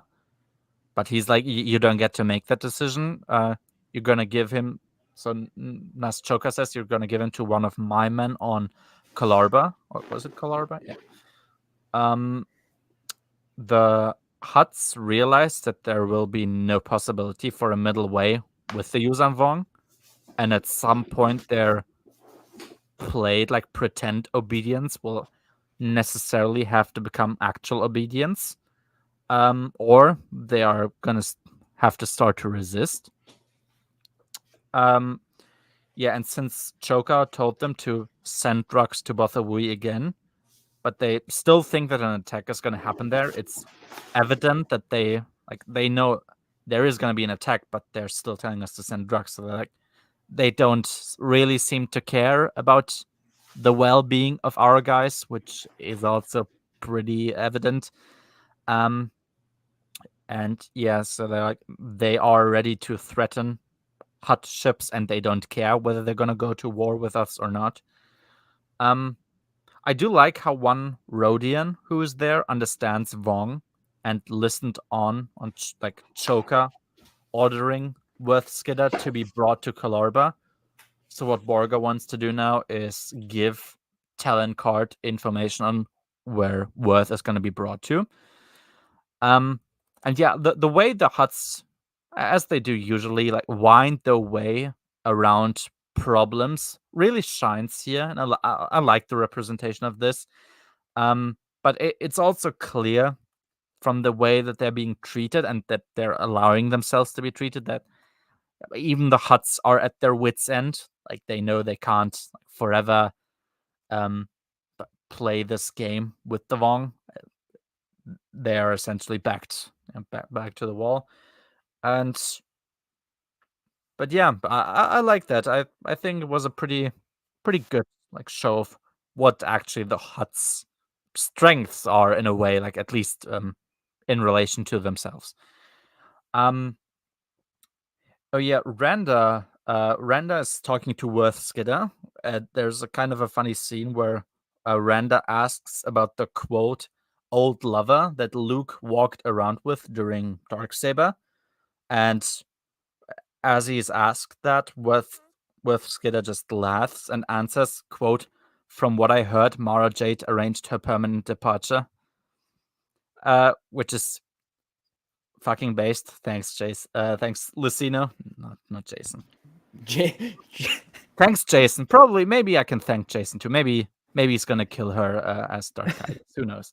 But no, that was like, yeah. I don't think that's what happened, but I like to headcanon that it's what happened. Like, Callista just disappeared, and then Mara killed her somewhere. That's her ending. Yeah, and after Worth tells Chinecal that Miko was his friend, he realizes that he's there for revenge, and what Chinecal wants to do is to break him and quote cleanse him of his hatred, to deliver nothing less than he promised Choka, which is like essentially just a shell. He's pissed that he was found out, so it's clear that the Vong have internal struggles, and they have their own ambitions. So he, in this case, Chinecal, wanted to directly give a present to Tsavong La to be in his good graces, and Noschoka is like, no, you're not gonna do that. You're gonna do it my way because I am still the superior here. So they have these constant, we always see it, these constant infighting problems, and it's gonna be interesting to see. I mean, this is also not gonna turn out particularly well for the good guys, but it's gonna be fun to see whether those infighting problems are actually going to lead to a substantial defeat of the Vong in some of the future books. I think that would be pretty interesting to see. Yeah. And yeah, when Chinecal leaves the room, so Chinecal, Randa, and Worthskidder were in a room, and as Chinecal leaves, Randa starts to beg Worth to help him because he knows that they also want to betray and break him, which is interesting. So Randa is at least observing, and he knows that his time is limited too. Chapter 20.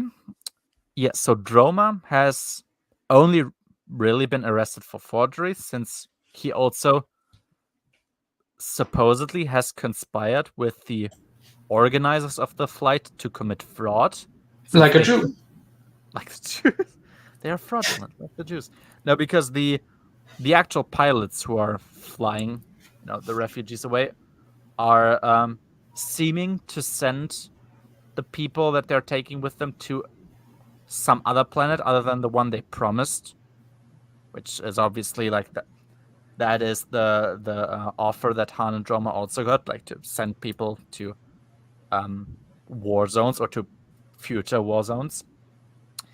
And yeah, same with the Rin, whose flight documents say that the way they started flying seemed to be more fitting for a flight towards either Yagdul or Thyphira, the latter being a pretty logical next Vong target. And we get something that's pretty interesting, actually, which is that some droids and the kind of not really bollocks droid that Han and Droma talk to are kind of organizing, actually, and they manage to localize Droma for Han, and they say that they will provide him all clothing and all cards and data that he needs to enter the Salish building. And like, people should probably recognize him as Han Solo immediately, but I guess he's gonna, get the clothes and like try to. I think he has like a cappy and he's like, pulling his head down a bit so you can't really look into his face. Which and he's old and has a beard. He's old, yeah. Not as old as Harrison Ford today, but still pretty old. Yeah, and as payback to the droids, Han is supposed to shut off the droid controls that are in the building too, in an area where only living beings have access to. It's also interesting. It sounds very much like a Vong thing. We do learn that the droids were all deactivated to be given to the Vong in the future as a present if they ever manage to reach the core, to essentially show goodwill from Salish. So that whole thing makes sense now, and why they would try to cover it up by saying, hand-picked food that's like a bit more prestige than picked up by a droid, I guess. And that's the official reason why they are trying to get actual people to work for them again.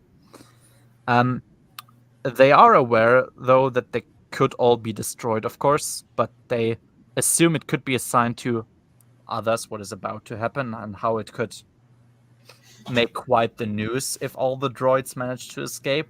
Which, yeah, like if there's an actual droid revolt there, that would make the news probably. But they're like, yeah, maybe it doesn't work, but what do we have to lose, essentially? Chapter 21. We have a quote by, essentially Lucino. Quote, Shada wore a skin-tight suit made of elastics, which tells me that Lucino has a type, I guess. He likes that. I respect. Yeah, I fully understand. Shada's also a nice lass, so no problems there, James. Yeah, we're back with Kip. So Kip actually rebuilt his squadron with some older veterans and is now at Botha Wui as a reserve. When Talon wants to ask him something and says he doesn't want to worsen the strife between him, Kip, and Luke, Kip says that they don't have one. They just have different viewpoints, but all is good. Interesting, right? It's pretty nice. Kip Duran's like, no, it's like we have different opinions. We might get emotional about it on occasion, but all's good. A nice little summary of what's going on. Yeah, apparently the archaeologists of the New Republic were yeeted off the Centerpoint station by the quote Centerpoint Party, which are supposed to be extremists. Yeah, hilarious. That want Corellia to have more seats in the Senate, according to the amount of planets that they have, which is pretty funny. And yeah, there are massive demonstrations because Corellia is left without protection, which is true. And Jason and Anakin learn of the trap that is planned for the Vong. Yeah, I was like, at this point, I was kind of mad too. I was like, think about this, like pretty hypocritical garbage, which the New Republic would definitely do. Like, the New Republic doesn't let Corellia become independent because reasons. I guess secession is like a declaration of war in Star Wars, which was always kind of weird. Yeah, just wait until you get to Legacy of the Force, because that's the main conflict. That's the catalyst of the story, is another Corellian uprising. Yeah, like the New membership in the New Republic is voluntary, right? because I always get the sense that the moment you want to leave, it like you declared war or something. It's like, no, you get to leave and it's all good. But somehow this was never the case in the Star Wars universe. I guess, I don't know, maybe this is the Abe Lincoln New Republic, who knows, but yeah. You can't secession leave this means war, entirely voluntary organization. Yeah, like very voluntary. We were constructed by violent uprising against the dominant force, but it's not allowed otherwise. Dan is going to be even more pissed at the... Corellia doesn't get a fucking break. No, and they're so correct. It's like, what do you want? Because, yeah, they can't become independent because reasons.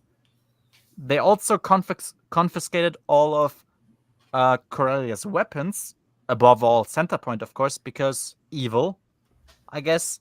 But then they are entirely demilitarized, but they also can't directly protect themselves with a fleet because alien feelings, I guess. I think the conflict with the Corellians in Legacy of the Force is because the Galactic Alliance demands the Corellians to pay them more money, so the Galactic Alliance can build a bigger fleet in case of another war. What? So the Galactic Republic is like NATO now? Like, give us your money to build an Yeah. So Corellia is entirely correct, is what you're saying. Yes. Okay. Corellia has always been correct. Like, I don't know a time where Corellia wasn't correct. It's so shit. The politics in the Denningverse are such complete and utter bullshit. Yeah, I believe you. But yeah, so this New Republic stuff, as I said, like, it's blatantly evil, peak Weimar level shit. It's so like, no, you can't be independent because that's not allowed.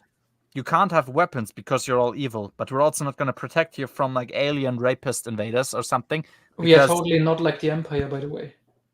Yeah, like the Empire at least bothered to defend places. They tried. They were better at it. Like, obviously proving that the Empire is better. Yeah, honest mod. Yeah. Like, no, secession is evil when you do it. It's good. It's only good when we do it. Oh, we gotta wrap this up soon. Maxwell is just starting Spider-Man 3. I just saw that. Blah. Yeah, weird. Do the New Republic senators maybe have like a Rin contact that they're supposed to always speak to? Like, no, you can't save these stupid humans. They're evil, don't you know? Yeah. So, unlike the Chad Empire, which willingly let back, alien planets in Hand of Throne. Yeah. Who wanted their protection? Rest in peace, Empire of the Hand, by the way. Mm-hmm. Yeah. So there you go. The New Republic now tries to connect the planetary repulsors in Corellia to Centerpoint, which could enable it to make an interdiction field or a really big one, or even possibly cause a supernova basically everywhere. And Anakin is believed to be the only one that can actually control it. Anakin sees that Jason always saw something like this happening, but we will see what's going to happen. Yeah, but he's going to try to protect Corellia, so that's nice. And yet, to get Centerpoint running again, the New Republic had to go back to the Zakorian Triad to help them. Remember them? I don't know. I actually forgot about them after I finished the third book. I had to have Sivert remind me who they were. I know the name, but I don't know what their deal was. So it was Corellians and Selonians and Drell, but they were on Zakoria. And and things happened there, and they were representatives of like the more outer regions of the system trying to take over. I don't know. I mean, it was still humans, Selonians, and Drell, as far as I understood. So Yeah, but from the like outer worlds, like Sikoria. No, I think they ruled over just Sikoria, like this kind of forgotten part of the system. Oh, I guess so. Yeah, and that's where Lando found his irrelevant wife, who nobody gives a fuck about. Hey, show some respect to Tendra. The writers yes, he was like mentioned 3 times in Balance Point at least, so that's an improvement. Yeah. Yeah. I like that the authors didn't even know that she and Lando got married. Yeah, nobody That was a fan theory, and then they were like, "Well, I guess we're going with that." The Lando disrespect is just fucking incredible. It's just typical Bantam behavior. Like, it's the 5th main character in the films. I don't understand. It's not that hard to memorize that, you know. In a lot of these books, there's actually not a lot of information in there anyway. So, like, you, as like a person who gets paid to keep track of all this shit, not doing so is kind of unacceptable. Yeah, there you go. But fine. yeah, the New Republic apparently had to go back to the Zakorian Triad to help them, including help from, quote, some others. There he is. Who could it be? A little help from some friends. Who could it possibly be? Leland. Yeah, I mean, Leland, she is not a real human being. So whoever the actual, like, lore keeper, whatever is in Star Wars. Or was. It's a real shame we don't have Leland Chi on this stream. That's sad, yeah. I'm sure he'll watch this back and be very happy about our assessments of this book. Chapter 22. So, yeah, apparently that was also interesting. I forgot about that for a moment. Han looks enough like some relative of a marketing guy from Salish, and he has his papers, like the one that he resembles, just enough. So he gets in without a lot of problems, which is a nice enough explanation on why it works. He finds Droma. He saves him and the droids and then escapes. They get a speeder, which isn't locked because the explanation is like, oh yeah, that's how all these farmers usually do it. Which, I guess that's an explanation why they can just use it. Then there's like a pretty funny moment actually where some guy from Salish is like looking at a camera on how they're escaping, and he wants to like shut a gate where they could fly through, but he doesn't want to shut it immediately, so he just waits until they're almost through it, and then he shuts it so they crash into it, which is kind of funny. But yeah, and then because on Ruan, Salish has like control of the weather essentially. What they do is they try to drown them by using their weather control system and causing a rainstorm, which is a good way, I guess, to try. Chapter 23. So Jason and Anakin are on center point, and finally we have the return of the most correct Star Wars quote-unquote villain next to Palpatine, which is, of course, Thraken. Thraken Sal Solo has returned the best gloriously, epically. And yeah, he says that he is a changed man and wants to use his expertise for the New Republic against the Vong. So to me, I was like, yeah, you're memeing, and it's kind of funny. I liked it. He thanks both Jason and Anakin, which I can very much sympathize with because I sympathize with Corellia a lot in Star Wars. He says he thanks them again for destroying the illusion of a free and independent Corellia. It's so funny because, yeah, like wanting Corellia to be free and independent, that's a legitimate desire. That is not wrong.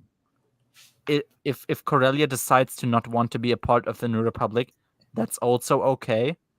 I thought the New Republic wanted to not interfere too much with internal struggles of their systems, but I guess that's never really the case when it's about Corellia. So wait till you get to Legacy of the Force. Holy shit! I don't feel like wanting to do that, but because Han is like ultra nationalist and he's completely on Corellia's side, and he teams up with Thraken. Even that sounds based, honestly. Uncommon. Yeah, but then Jason is like Because he's becoming a Sith, he's hardcore Galactic Republic order, and the Corellians have to suffer. But Jason loses, so he's literally arresting every Corellian person on Coruscant. It's like trillions of people. He's gonna have like everybody has to have like a a family tree with them to prove that they are at least 1% Corellian or something. Yeah, it's full on Hitler levels. Yeah.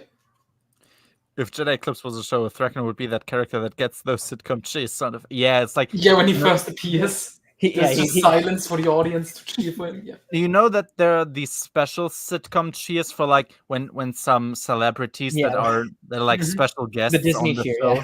Yeah, you would get those kinds of cheers. And all the characters just stand around for a sec while the audience cheer. Yeah, then like, Harrison Ford it's that guy. Yeah. But no, it's funny. Like he's genuinely like smiling at them, being like, "Thanks for destroying the illusion that we are able to be free," and they're like not saying anything because what are they gonna say? I mean, not only are they kids, but it's also true. So yeah, there you go.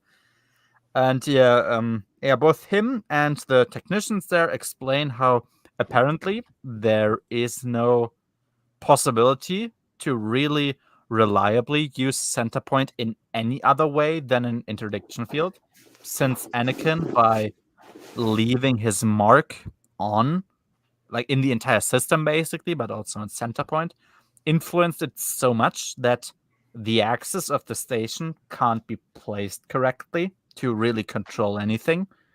So that was kind of cool, I guess. Guess because like old ancient tech, yeah, maybe it's reactive. I think the Killix, bro. The Killix. They made it. The Killix build. Yeah, of course. By the way, do you know why center point was really built? Wasn't it some ancient species wanting to create this? I don't know. That's what the Corellian trilogy tells us, and everything else tells us. But then we learned in the Denningverse, it was actually built by the son and daughter of Mortis to help imprison Abeloth. Yeah, I forgot. But because that makes perfect sense. Where was she imprisoned before? In the Maw, right? Yeah, she's in the Maw, and we learn. I mean, that's a spot, but who cares? There's another station called the Sinkhole Station. That's like center point, but smaller. Sinkhole. Yep. And that's a place where a Force user sect is living, who leave their bodies behind, and their spirits go into another dimension. And that's... So yeah, anyway, chapter 23. Yeah, sinkhole. It's a hole I want to sink in, I guess. I don't know. But yeah, chapter 23 is happening, exactly. And yeah, Anakin goes to the controls. He touches them, and he kind of knows intuitively what to do.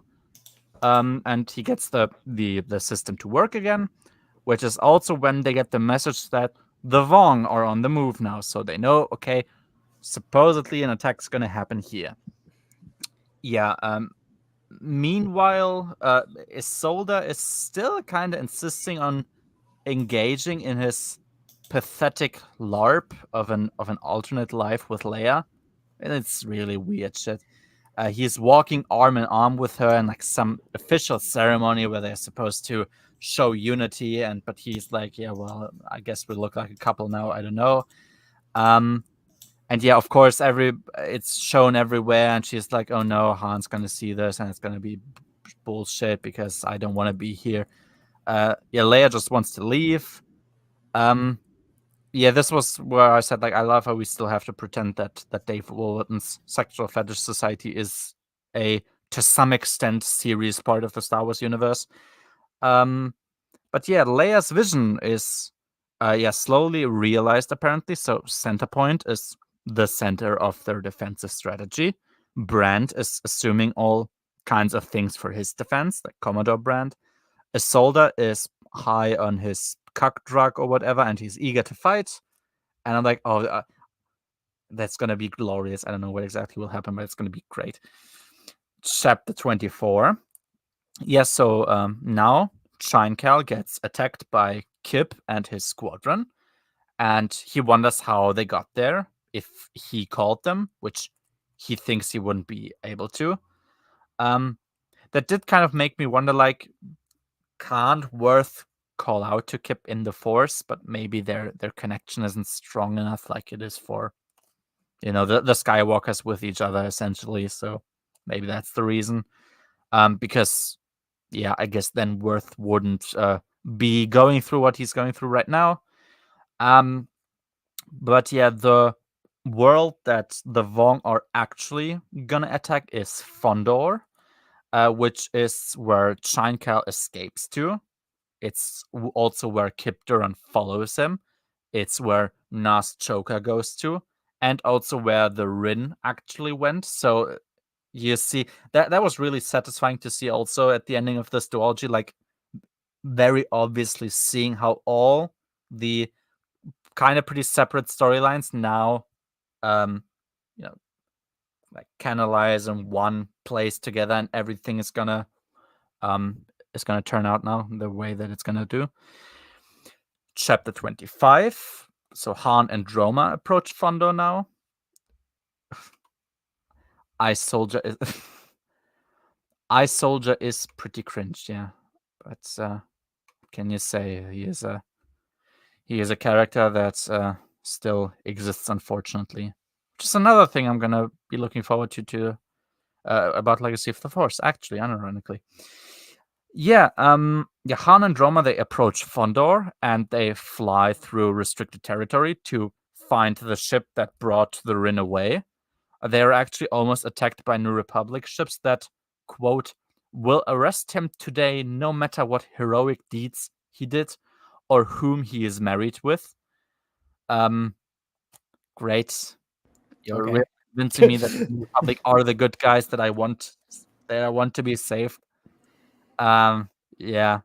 But of course, they are trying to do that until the Vong appear and start, pretty much curb stomping them. GG easy, like, no big deal. Yeah, and now Commodore Brand, Leia, and Isolde also see the fights happening, and they know the fleets of the New Republic can't reach them, at least not easily enough. It's going to take a lot of time.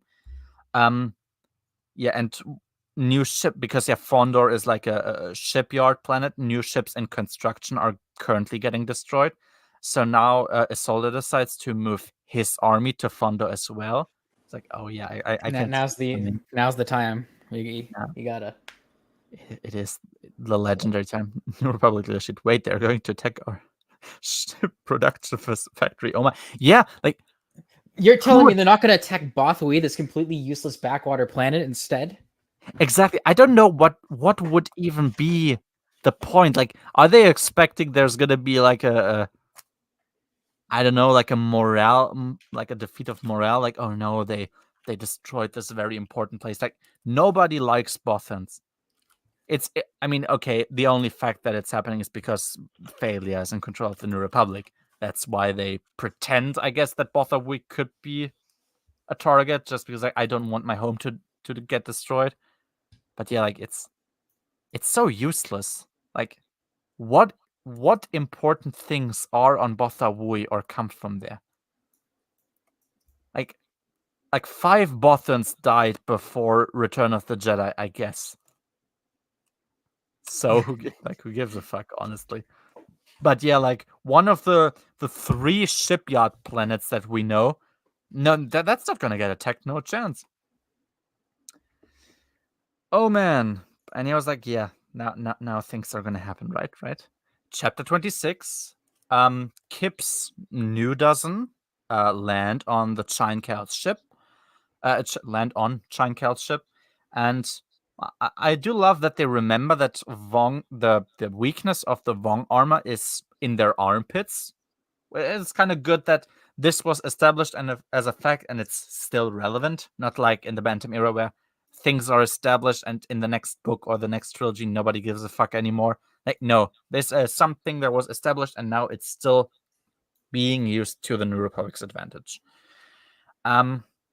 Yeah, and finally Han manages to catch the the traffickers and the human traffickers, or I guess Rin traffickers, and he gets led to the Rin and the other refugees that were left behind, which is very nice.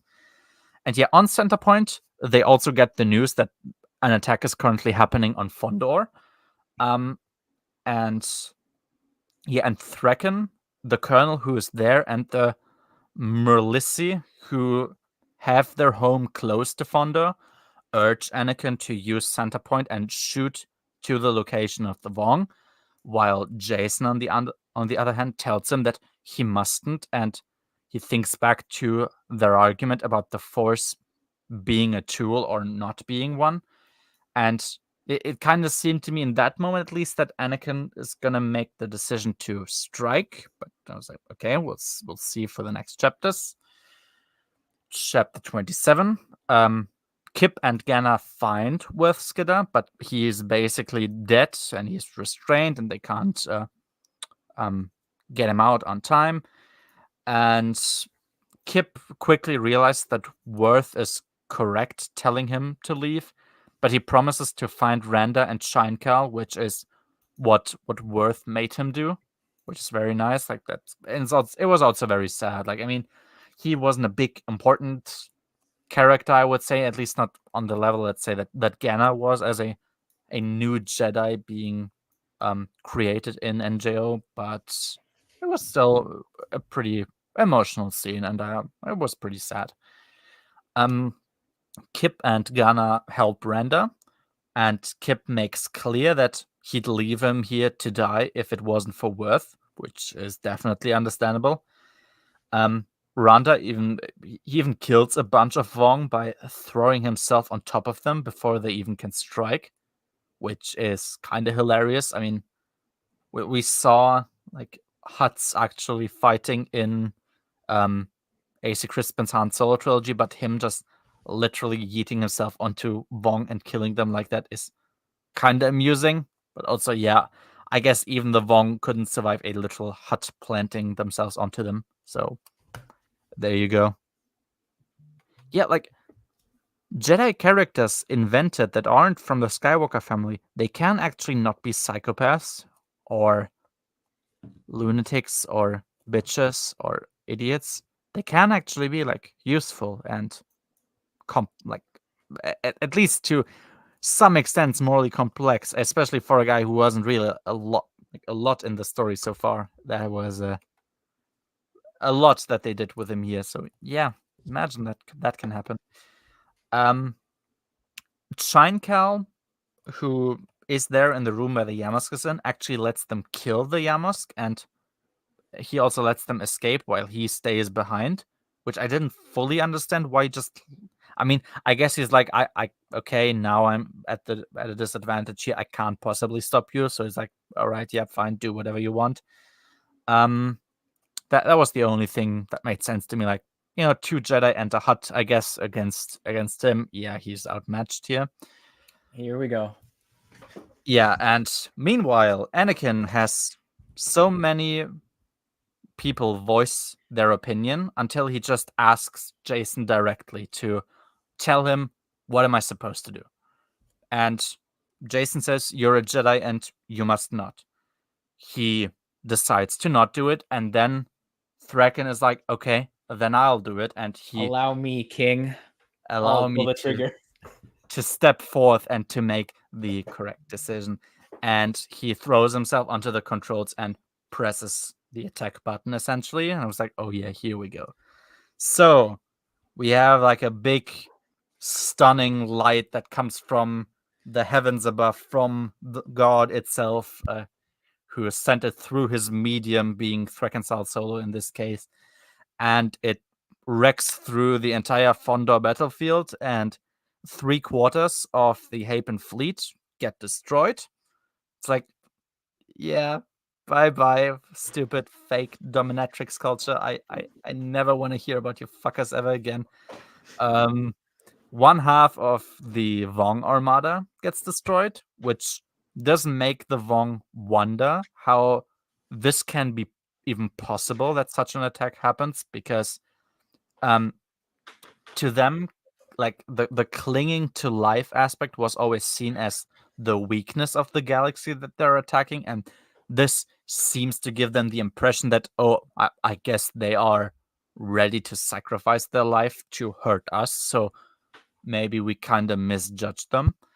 Then Shinekel speaks to Choka, so now they decide to take revenge on the Hutts. Parts of Fondo also get burned, and a moon that's there also gets kind of cut a bit, so I assume also a bunch of New Republic personnel gets killed, which, bye-bye, fuckers. Oh no. Oh no, I'm so sad. The good guys trademark are getting killed. That's not good. Yeah, man, what a base chapter. Like, every faction that's getting hurt here absolutely deserves it. Like, and they're suffering catastrophic losses. Like, the Hapens are being... it's so easy. The fact that it's so easy to kill so many of them at the same time was so fun. The New Republic, fuck them. They are the villains of this story too. Like, they're not the only villains, but they aren't the heroes. Let me get that straight. And the Vong, obviously, being the villains. Like, all of them were served a bit of divine justice in this chapter, and all of them deserved it, plus a lot more, actually. But that's what can I say? This was perfect. I would have hoped for the entire Hapen fleet, honestly, to be destroyed, but you can't have everything. You know, sometimes a man's got to be satisfied with what he gets, and I was pretty much, Oh yeah, like maybe he had, like, that's the headcanon. He had an actual, like, oh god, he had an actual keyboard there as controls. Like, it wasn't some sci-fi shit. It was actually just normal keyboard. And what he did was just press the W button, and that's when the laser started. The win button? The win button. Like, hey, let me win for a moment here. Yeah. Like, there was everybody, like, at least faction-wise, everybody who suffered here deserved it fully and more. Perfect. Chapter 28. So Vicky Shesh is on the Justice Committee being interrogated right now about everything that's happening. It's like, I also can't wait for her to die a horrible and painful death, which I assume she's gonna get because. But in that case, it's like intentional. Like the writers are wanting you to hate her. Exactly. That's supposed to be what I feel about her. So perfectly fine. And I kept saying, like, in the Empire, a woman like this would maybe just hold a fan for Palpatine. You know, just saying, in the Empire, Vicky Chesh would have no power. Just dropping that out there, and everybody gets to decide what to do with this information. Isolde's enemies in Hapes are actually celebrating the catastrophe as their own victory, which is so amusing. I mean, that's exactly what you would expect from Hapes. Like, 3/4 of their attack fleet just got decimated. But they're still celebrating because we won the politics game, even though, like, all of us died. That's just further proof for me that they deserve it, kind of. Like, I mean, I don't get the sense that Hapens can't, like, leave. I get the feeling that they can leave at any point if they wish to. It's not a communist country or something. They don't, so, like, if you're choosing to live in Hapes, I mean, what can I tell you? It was so amusing to think about how Threkken castrated this entire fake culture with a single button. That was so funny. The Senate is also splitting, with the core planets being brought together in a desire to prepare themselves for the inevitable defense that they have to organize, and also in a desire to yeet both Commodore Brandt and Admiral Soph out of service. And also Failure is losing backing, so he's just, like, there crying about aliens as the entire fucking galaxy is getting destroyed. Which seems like a Borsk Failure thing to do, to be honest. And Oh, and also it's the W's keep stacking. Thraken is on the news with kind of mixed opinions about what he did, but with very vivid support for him to actually take over the Centerpoint party, like it being a political party, I assume, and lead the 5 Corellian planets to independence. I was like, oh, please, please. I know it's not going to happen, but please make it happen. Like, Corellia just be like, yeah, Centerpoint belongs to us now, you fuckers. Get out. GG. Like, we are in charge now. And Thraken Solo is like the leader of all of Corellia. I'm like, yes, please, please.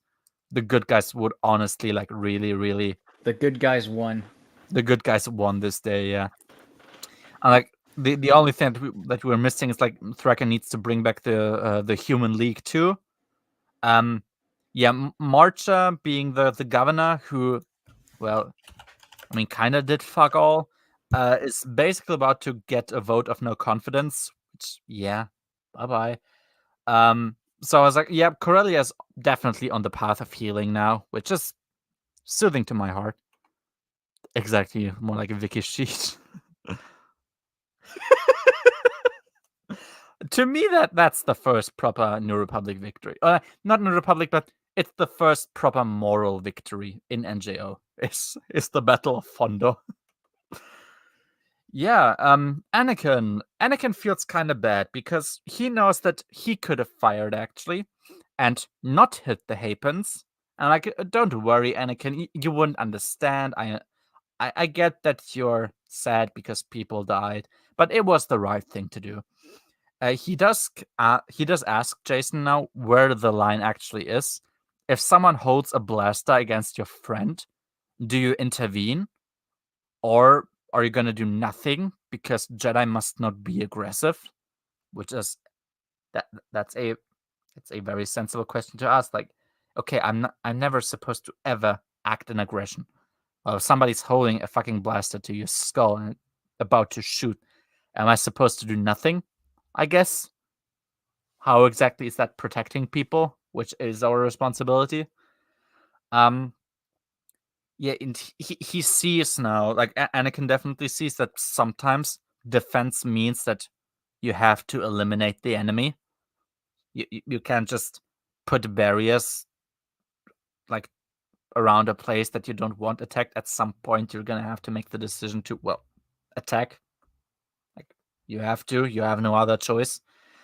Talon Card actually personally apologizes to Luke for now again bringing the Jedi into a negative light and essentially giving Borsk Failure a scapegoat to blame for this entire disaster again. Like, yeah, Failure is definitely a person of all time, but also very gentlemanly of Talon to apologize. And the Hutts are now also internally split. Yeah, and Luke thinks really hard about how the future is always in motion. We know that saying, right? And how he saw a lot of possibilities, but couldn't really recognize them. And he's like, we can only learn from our mistakes, which makes total sense. And also now even more people are agreeing with Kip and that they want to take revenge. I mean, that's pretty evident for everybody. And yeah, again, it's cool how Luke always sees the bigger picture here. And yeah, Leia and Han, like Leia's and Han's relationship still kind of sucks. So we get basically until the end of Balance Point. But yeah, at least it gets mended. Like in the middle of Balance Point, it's like basically mended again. Yeah, Leia decides to go to Duro. Han is not with Droma anymore and will go somewhere else that we don't know about yet. Yeah, and that's that. That is Jedi Eclipse. Man, what can I say? Chapter 27 is one of the best scenes in all of Star Wars. Probably like definitely my top 10, probably top 5 also expanded universe scenes. Would you say chapter 27 beat out Darksaber chapter 11 for your favorite chapter? I wouldn't even necessarily commit to saying chapter 11 of Darksaber is my all-time favorite chapter because like Hand of Thrawn has so many great ones too, but does it beat out chapter 11 of Darksaber? I guess numerically it does because in chapter 11 of Darksaber, one person gets killed emotionally, which is very amusing because that person deserves it. But here it's like so many people who deserve it actually getting killed. It's tough. It's tough. I don't know. I haven't fully decided yet, but they're competing. But yeah, this is Jedi Eclipse. This was like what can I say? It's fantastic, plain and simple. Like was a pretty slow build up throughout Agents of Chaos overall to a beautiful climatic ending. It's also a pretty straightforward book too. Like it's not very complicated in any ways. A to B to C, and then you get a little nuance on Centerpoint with Anakin trying to decide whether or not it's right to do this because it's a slippery slope. But it's so boring. It is pretty boring, though. That is true. I was snoring so much while the Hapens were getting shit on. It's so sad, yeah. But no, yeah, this is pretty straightforward. I mean, you kind of have like separate storylines ish, I guess. They all kind of like culminate in one big finale. And they're all still kind of related. I mean, that's kind of the point of it. Like Han was now sent on a different path, so for now he's gonna have to do his own thing as the general Vong invasion storyline progresses. And yeah, I thought like out of 10, this is probably a 9 out of 10. I think. Like I think that's a pretty fair rating. I like this very much. I think it's very, very, very nicely written. What can I say? I don't know what you have out of 10, but I think 8 or 8.5 for me. I think it's a little bit of a step down from the last one, but fair enough. That's mostly because I think Han really needed the added character development for once. Yeah, no, that's true. It's not like he was a character like that was very strong and was just kind of sidelined. It was that he was constantly assassinated throughout all these years. So yeah, he was always. So he desperately needed to be built back. Yeah, he was the scapegoat for actions that were so far in the past. Like that's got to be a realistic thing where people are always going to blame you for your past mistakes. That's just the way things go. But like actual public opinion was that about Han, which is not something that would necessarily happen.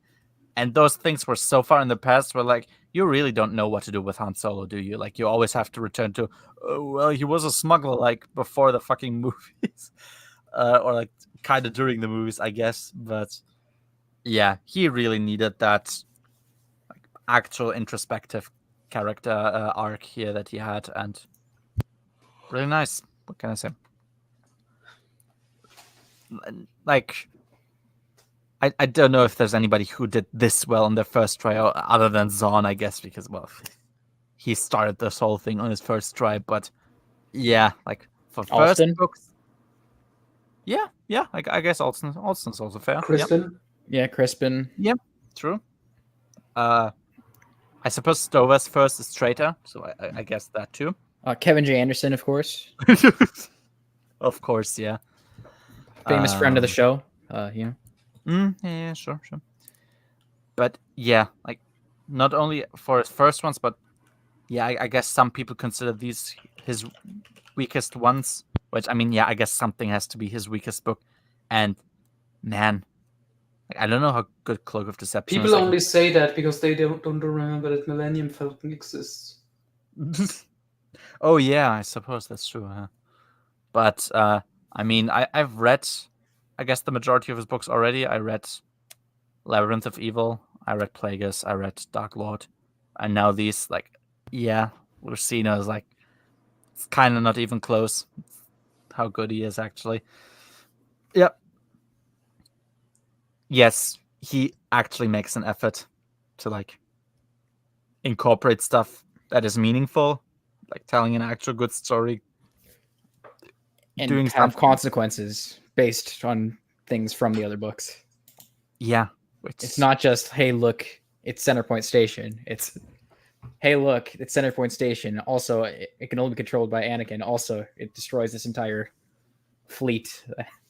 Yeah, like things happen, and then because of those, other things happen, and not just one thing happens and then other thing happens and nothing is ever connected. But it's mentioned, so I guess no, that's not connection.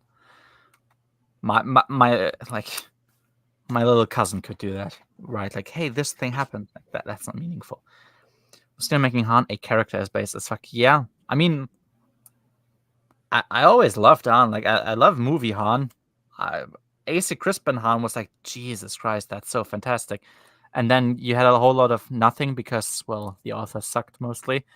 Zahn did pretty well with him. I think Alston did fine work with him. Veach in the first Dark Empire, at least. Yep. Yeah, I guess so. He doesn't really do a whole lot in Dark Empire 2 or Emperor's End, to be honest, other than kill Palpatine, I guess. But yeah, he gets the ultimate kill. Yeah. But yeah. No, this is it. Like I suppose you guys also don't have anything further to say. So yeah, both Pico and I are going to be pretty busy in August, so we thought we have to make the effort to end it on a high note for now. Yeah, I'm not sure. I mean, I'm still not finished with Balance Point, but whenever we're gonna stream, I will obviously be finished. Obviously, keep you guys updated throughout. Probably suffering through Star by Star for like a month. When we'll be. That's gonna be an interesting one. Like, oh god. I mean, I don't know a lot. Wait, you're also gonna reach Recovery before Star by Star instead of correct in the chronological order. Emissary of the Void and Recovery together. We're going to keep. For one, they're short, and two, they both spoil parts of Edge of Victory. And why would we do that when we don't need to? Does Recovery do that? Recovery takes place before Edge of Victory. Recovery takes place during like the first few chapters of Edge of Victory. Oh yeah, right. Does it spoil anything big? No, but why risk it? Okay. It's a prologue for Star by Star anyway, so you may as well just save it. Like, are we gonna? How did you want to do Emissary of the Void and Recovery as one stream, or do Yeah, probably right. Most of it has to be Emissary, please. I mean, it's longer, so contrast, I suppose. Yeah, it's interesting because like in the Bantam era, like I made a point of not really spoiling myself for NJO. In the Bantam era, I was pretty like aware of things happening. Like I knew going into Jedi Academy trilogy, Courtship, Callista trilogy, like I'm not gonna like those, like because I have read up on what happens. Yeah, and then they're just way worse than you thought. So they were even worse than I thought. So there goes that. Yeah, but with Star by Star, like I know some things, yeah, but like I actually don't know anything about what's happening, and that makes me kind of a bit more concerned because I'm like, Edge of Victory is like Predator, but with Anakin. It's fucking awesome. Sounds really Edge of Victory sounds so cool. It's awesome. It's so good. And Emissary of the Void. It's a great trilogy. It's a great follow-up to Junior Jedi Knights. And then you get to Star by Star. Which again, some people claim is the best Star Wars book ever written. Best book ever written. The best book in the history of literature. Yeah, sure. Keep it. Recovery is going to give you a nice taste of the Denning to come. There's a reality where we only got Recovery instead of Edge of... Really? That sounds like a horrible decision, but then again, I haven't read anything, so how would I know if it's good or not? But yeah. So the next stream is gonna take a while until we stream again, probably like September-ish, I suppose. Maybe until that time I'm actually moved into my own place, so that would be neat. So I get to be a bit more noisier. But yeah. Very lucky, I guess. So yeah. Anyways, Nightfall, a Danny. Do we know the author for Nightfall? Michael J. Friedman. Okay, so do we know if he's good or not? I don't know if he is. Okay, yeah. Because like that could have been something. It's fine. maybe It was worth it. I don't even care what Nightfall was. You'll be happy. Yeah, no, I mean, I suppose it was worth it to get it instead of Edge of Victory, but you just get a duology about the best solo kid. Who cares? I mean, getting both would have been perfectly fine. Sure. In this case, at least. But yeah, no, if you listen for this long, I thank you for being here, and we're gonna see each other next time. Bye-bye.